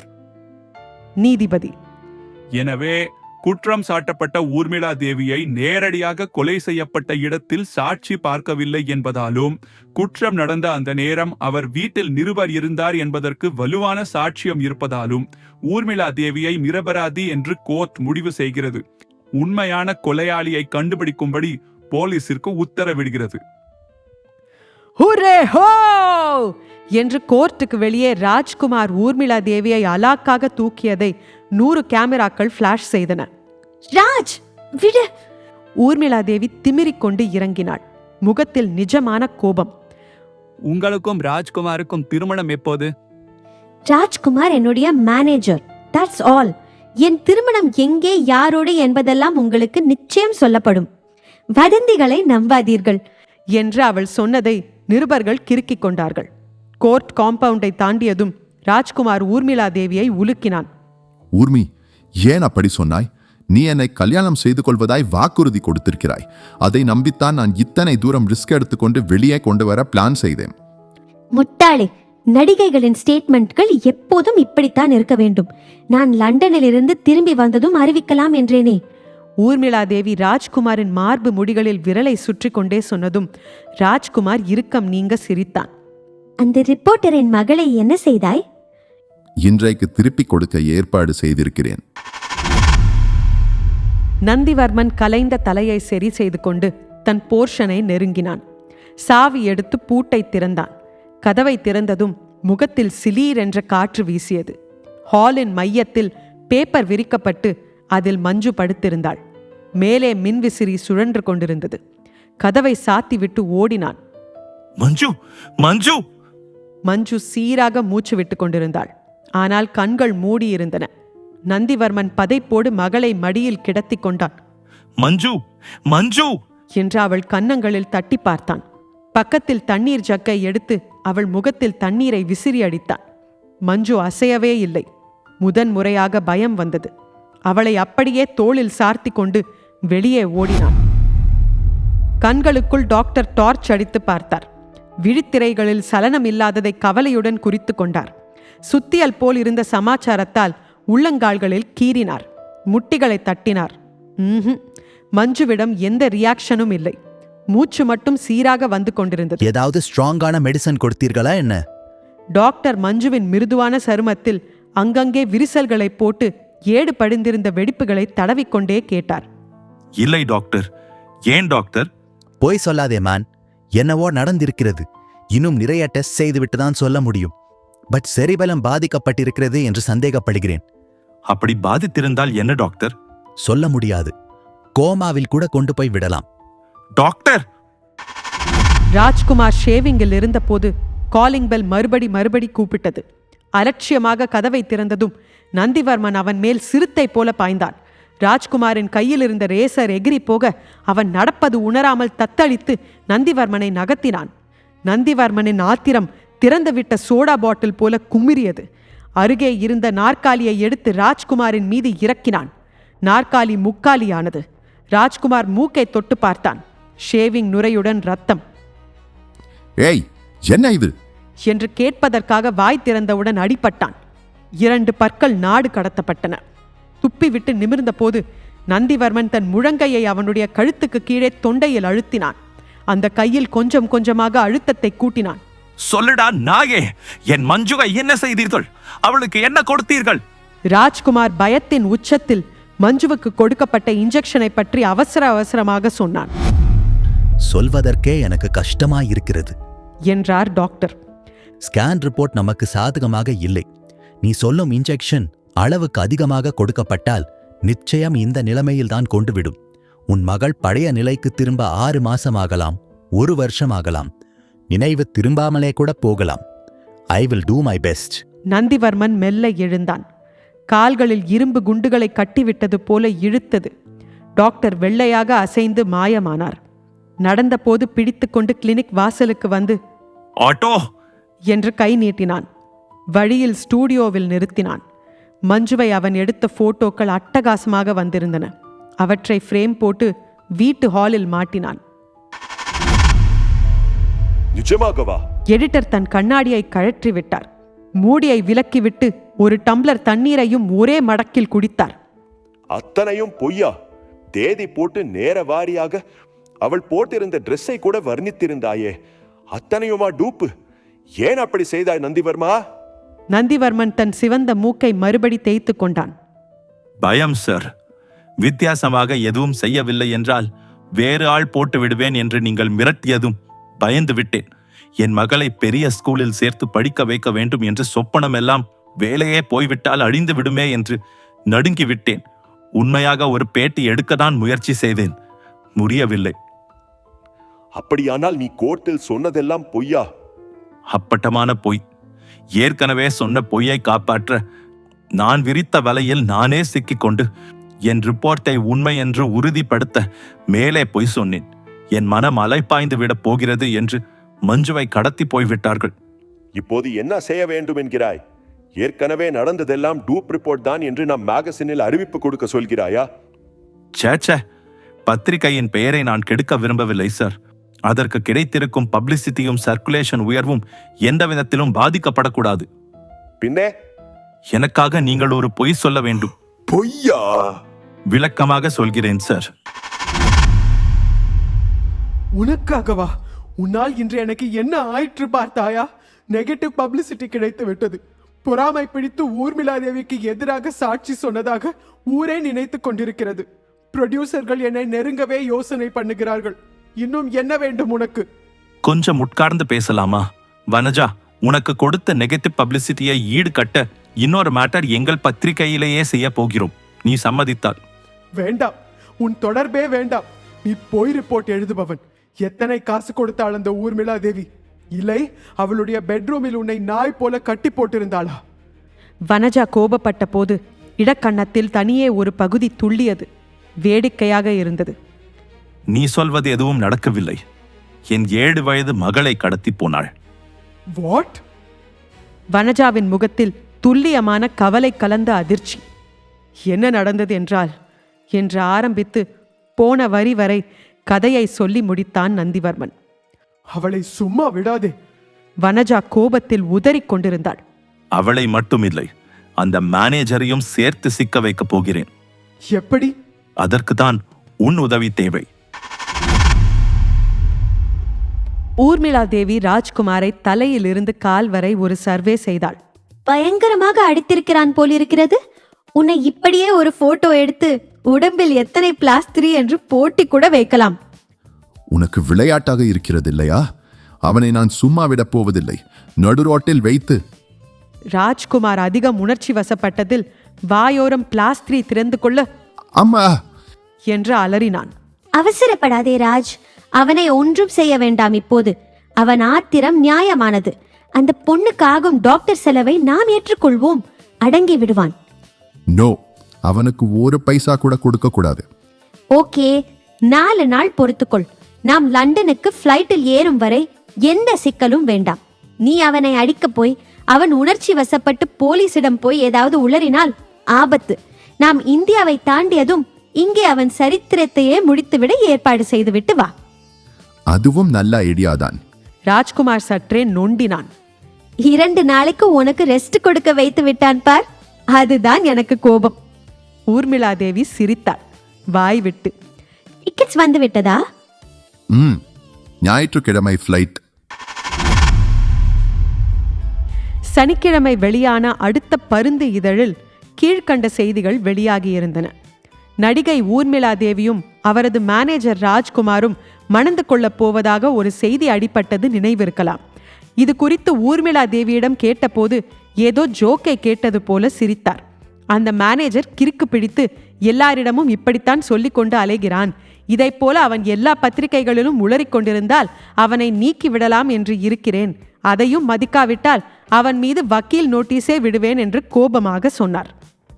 வித்தியாசமான பேட்டி. இன்று சனிக்கிழமை இரவு நடிகை வனஜா நமது பத்திரிகை அலுவலகத்திற்கு வருகிறார். புது முறையில் நள்ளிரவு பேட்டியாக இரவு 11 7 மணி வரை நமது நிருபர் நந்திவர்மனின் பல்வேறு கேள்விகளுக்கு பதில் அளிக்கிறார். பேட்டி அடுத்த இதழில். ஆசிரியர்: ராஸ்கல், என்ன எழுதியிருக்கிறான் படித்தாயா? ராஜ்குமார் ஊர்மிளா தேவியின் மடியில் புத்தகத்தை எறிந்தான். நானும் பார்த்தேன் என்றாள் ஊர்மிளா தேவி. நாம் அவனுக்கு செய்ததற்கு நம்மை பழிவாங்குவதாக நினைத்து கொண்டிருக்கிறான். அவனுக்கு நாமே நிறைய செல்வாக்கை தூக்கி கொடுத்து விட்டோம். ஊர்மிளா தேவியை பற்றி நந்திவர்மன் எழுதினால் அது கரெக்டாக தான் இருக்கும் என்று படிப்பவர்கள் நம்பி விடுவார்கள் என்ற தைரியத்தில் எழுதியிருக்கிறான். அவனை சும்மா விட சொல்கிறாயா ஊர்மி? நாம் நாளைக்கு லண்டனுக்கு கிளம்பி போய் விடுவோம் ராஜ். பிறகு 2 நாட்கள் போகட்டும். அவனை ஒரு வழி செய்துவிட இங்கே ஆள் செட்டப் செய்துவிடு. எனக்கு ஒரு விஷயம் தெரிந்தாக வேண்டும் ஊர்மி. என்ன? நிஜமாகவே நீ என்னை கழட்டிவிட பார்க்கிறாயா? என்றாள் ஊர்மிளா தேவி அவன் கண்களை பார்க்காமல். அதற்காக இன்றைக்கிரவு இங்கே வந்து விடாதே. நாம் காலையில் சந்தித்தால் போதும். அதே இரவு பருந்து பத்திரிகை ஆபீஸ் வாசலில் ஒரு டாக்ஸி வந்து நின்றது. பின் கதவு திறந்து வனஜா இறங்கினாள். பனாரஸ் பட்டு உடுத்தி கூந்தலில் நிறைய மல்லிகை வைத்திருந்தாள். ஆபீஸில் 2 பியூன்களும் ஒற்றை போட்டோகிராஃபரும் நந்திவர்மனும் எடிட்டரும் காத்திருந்தார்கள். வெல்கம். எடிட்டர் அறையில் சுற்றி உட்கார்ந்து கொண்டதும் கேமராக்காரர் ஒரு ரோல் முழுக்க விதம் விதமாக கிளிக் செய்து கொண்டார். பிறகு கதவு சாத்தப்பட்டது. எடிட்டர், வனஜா, நந்திவர்மன் 3 பேர் மட்டுமே உள்ளே. நீ எப்போது புறப்பட வேண்டும் நந்திவர்மா? 11:45. போக 10 நிமிஷம், வர 10 நிமிஷம், அங்கே 10 நிமிஷம். அவர்கள் லண்டன் போவதாக செய்தி பார்த்தேன். ஒருவேளை இன்றைய முயற்சி தோல்வியடைந்து நான் போலீஸில் சிக்கினால் பிறகு அவளை பார்க்க முடியுமோ முடியாதோ. சரி, பேட்டியை ஆரம்பிக்கலாமா? நந்திவர்மன் பதற்றமில்லாமல் கேள்விகள் கேட்டு பதில்களை குறிப்பெடுத்தான். சரியாய் 11:40 கதவை திறந்து வெளியே ஆபீஸ் ரூமுக்கு போய் கூலரிலிருந்து தண்ணீர் குடித்துவிட்டு மறுபடியும் எடிட்டர் அறைக்குள் அவன் நுழையும் வரை எல்லாரும் பார்த்து கொண்டிருந்தனர். அவசியம் என்றால் நாளைக்கு சாட்சி சொல்வார்கள். உள்ளே நுழைந்ததும் கதவை சாத்தினான். என்றார்கள் 2 பேரும். தேங்க்யூ. நான் திரும்பி வரும் வரை மறந்து போய் கூட கதவை திறந்து விடாதீர்கள். வனஜா, நீ 12:20 ஃபோன் செய். நந்திவர்மன் திரையை விலக்கி ஜன்னலை திறந்தான். கம்பிகள் இல்லாத ஜன்னல் சதுரத்தின் வழியாக தன் உடம்பை வெளியேற்றினான். குதித்தான். கீழே புல்தரையில் தயாராய் யமஹா 100 எடிட்டருடையது. சற்று தூரம் தள்ளி சென்று ஸ்டார்ட் செய்தான். முகத்தை முழுவதும் மூடிவிடும் ஹெல்மெட்டை அணிந்து கொண்டான். யமஹா சீறி புறப்பட்டது. ஊர்மிளா தேவியின் வீட்டிலிருந்து 4 வீடு தள்ளி தன் வண்டியை நிறுத்திவிட்டு நந்திவர்மன் இறங்கினான். நிழலோடு நடந்து ஊர்மிளா தேவி வீட்டின் பின்புறம் அடைந்து சுலபமாக சுவரேறி குதித்தான். வாட்ச்மேன் கர்ம சிரத்தையாக வாசல் புறமே பார்த்து கொண்டிருக்க டிரைனேஜ் பைப்பை பிடித்து ஏறுவது சிரமமாக இல்லை. மொட்டை மாடி. அங்கிருந்து ஒரு ஜன்னல் இறங்கியதும் ஊர்மிளா தேவியின் படுக்கை அறை. பெரிய இரட்டை கட்டிலில் வெல்வெட் சுகத்தில் ஊர்மிளா தேவி ஒரு கடித்து படுத்திருந்தாள். ஏசி மெலிதாக ஒலித்து கொண்டிருந்தது. நந்திவர்மன் அந்த அழகான முகத்தை ஒரு முழு நிமிடம் பார்த்தான். திருத்தப்பட்ட கருமையான புருவங்கள், புருவங்களுக்கு கீழே பட்டை சோழிகளைப் போல பெரிய விழிகள், கூரான ஆனால் அதிக நீளமில்லாத அழகான மூக்கு, மேல் உதடு மெலிது, கீழ் உதடு சற்று தடித்து வெகு கவர்ச்சி. மஞ்சுவை இவர்கள் தொடாமல் இருந்தால் மஞ்சு இந்த வயதில் இவளை விட கூட அழகாக உருவாகி இருக்கலாம். நந்திவர்மன் தயக்கத்தை களைந்தான். பாக்கெட்டிலிருந்து ஒரு பாட்டிலை எடுத்தான். பாட்டிலின் வெள்ளை கண்ணாடிக்கு உள்ளே ஆக்ரோஷமான அமிலம் அமைதியாக அடைக்கப்பட்டிருந்தது. சாரி ஊர்மிளா தேவி என்று மனதுக்குள் சொன்னான். அமில பாட்டிலின் மூடியை திறந்தான். May I speak to Inspector Paulraj, please? Nandivarman ரிசீவரில் அவசரத்தை குரலில் காட்டி பேசினான். ஸ்பீக்கிங். நான் ரிப்போர்ட்டர் நந்திவர்மன் பேசுகிறேன். நடிகை ஊர்மிளா தேவியை பற்றி புது இஷ்யூவில் ஒரு மேட்டர் போட்டிருந்தோம் சார். அவளுடைய மேனேஜரை பற்றி அவள் மட்டமாக சொல்லியிருந்தாள். மேனேஜர் ராஜ்குமார் அதற்கு பதில் சொல்ல விரும்புகிறாரா என்று கேட்பதற்காக அவரை தொடர்பு கொண்டேன். ராஜ்குமார் ரொம்ப ஆவேசமாக, அழகான மூஞ்சி இருப்பதால் தானே இவ்வளவு ஆட்டமாடுகிறாள், என்ன செய்கிறேன் பார் என்று என்னிடம் கத்தினார். ஊர்மிளா தேவி வீட்டுக்கு எத்தனை தடவை போன் செய்தாலும் நோ ரெஸ்பான்ஸ். எனக்கென்னவோ உங்களிடம் உடனடியாக விஷயத்தை சொல்லிவிடுவது நல்லது என்று தோன்றியது. நந்திவர்மன் யமஹாவை நிறுத்திவிட்டு ஜன்னல் வழியே எடிட்டரின் ரூமுக்குள் மறுபடி நுழைந்த போது மணி 12:20. என்ன ஆயிற்று? எடிட்டர் கிசுகிசுப்பான குரலில் கேட்டார். நந்திவர்மன் வனஜாவை பார்த்தான். நீ போன் செய்தாயா வனஜா? நீ சொன்னபடியே 12:10 ராஜ்குமாருக்கு போன் செய்தேன்.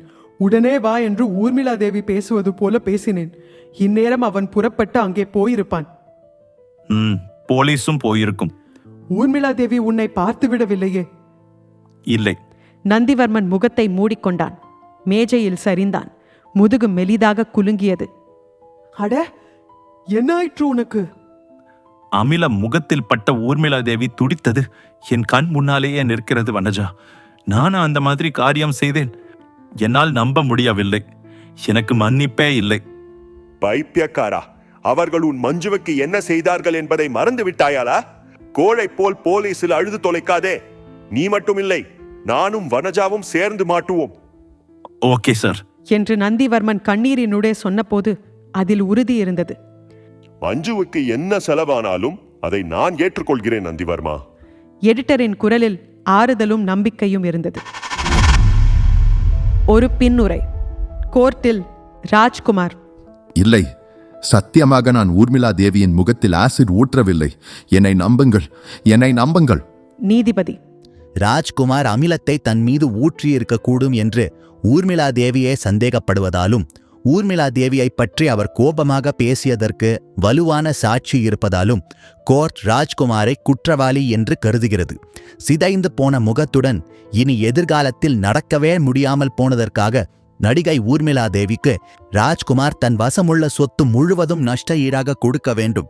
மேலும் தொலைக்காட்சியில் இந்த செய்தியை கேட்டுக்கொண்டு நந்திவர்மன் கட்டிலில் கண் திறக்காமல் படுத்திருந்த மஞ்சுவை மெல்ல வருடி கொடுத்தான். சினிமா கதையில் பால்ராஜ் வருவார்னு நீங்கள் எதிர்பார்க்கல. அந்த சர்ப்ரைஸ்க்காக தான் அந்த கேமியோ. சுபா கதைகளில் இதுவரைக்கும் நீங்கள் கேட்டது நனைந்த இரவு. இது ஜூப்ளி நாவலில் மார்ச் 1988 வெளிவந்த ஒரு குறு நாவல். ஒரு முக்கியமான அறிவிப்பு. எந்த விதத்திலையும் சட்டத்தை தன் கையில் எடுத்துக்கிறதையோ மற்றவர்களை காயப்படுத்துறதையோ ஒரு பொண்ணு மேலே அவங்கள பழி வாங்கிறதுக்காக ஆசிட் வீசுறதையோ எழுத்தாளர்கள் சுபா ஒருபோதும் ஆமோதிக்கலை. இப்போது நம்மளே நியூஸ் பேப்பரில் படிக்கிறோம்ல, இந்த மாதிரி குற்றவாளிகள் வந்து தப்பிச்சிட்டாங்க அப்படிங்கிற விஷயம்லாம். அப்போ கோபம் வந்து இவனுங்களையெல்லாம் நிற்க வச்சு சுடணும்யா அப்படின்னு நம்ம ஆதங்கப்பட்டுக்கிறது இல்லையா? அந்த மாதிரி நிஜத்தில் சட்ட ரீதியாக கிடைக்காத நியாயங்கள் வேறு விதமாக கிடைக்கிற மாதிரி கற்பனையாக கதையாக மட்டும் எழுதியிருக்காங்களே தவிர சட்டத்தை மீற ஒரு நாளும் அவங்க அட்வைஸ் பண்ண மாட்டாங்கங்கிறத எழுத்தாளர்கள் சுபா சார்பாக நான் உங்ககிட்டக்கு சொல்லிக்கிறேன். இன்னொன்று என்னோட சார்பாகவும் சொல்லிக்கிறேன். இதெல்லாம் 80s 90s எழுதின கதை. அப்போ இருந்த சூழ்நிலை வேறு, சோஷியல் கான்டெக்ஸ்ட் வேறு. இன்றைக்கி நம்ம இருக்கிற சூழ்நிலை வேறு. அதை ஞாபகம் வச்சு அதை கான்டெக்ஸ்டுவலாக மட்டும் பாருங்கள். மற்றபடி கதை உங்களுக்கு பிடிச்சிருந்ததாங்கிறத கண்டிப்பாக எங்களுக்கு கமெண்ட்ஸில் சொல்லுங்கள். அதே மாதிரி இந்த சேனலில் தொடர்ந்து கதைகள் கேட்க சப்ஸ்கிரைப் பண்ண மறந்துடாதீங்க. சுபா கதைகள். Stories by writers Subha. அடுத்த வாரம் ஒரு புது கதையுடன் சந்திப்போம்.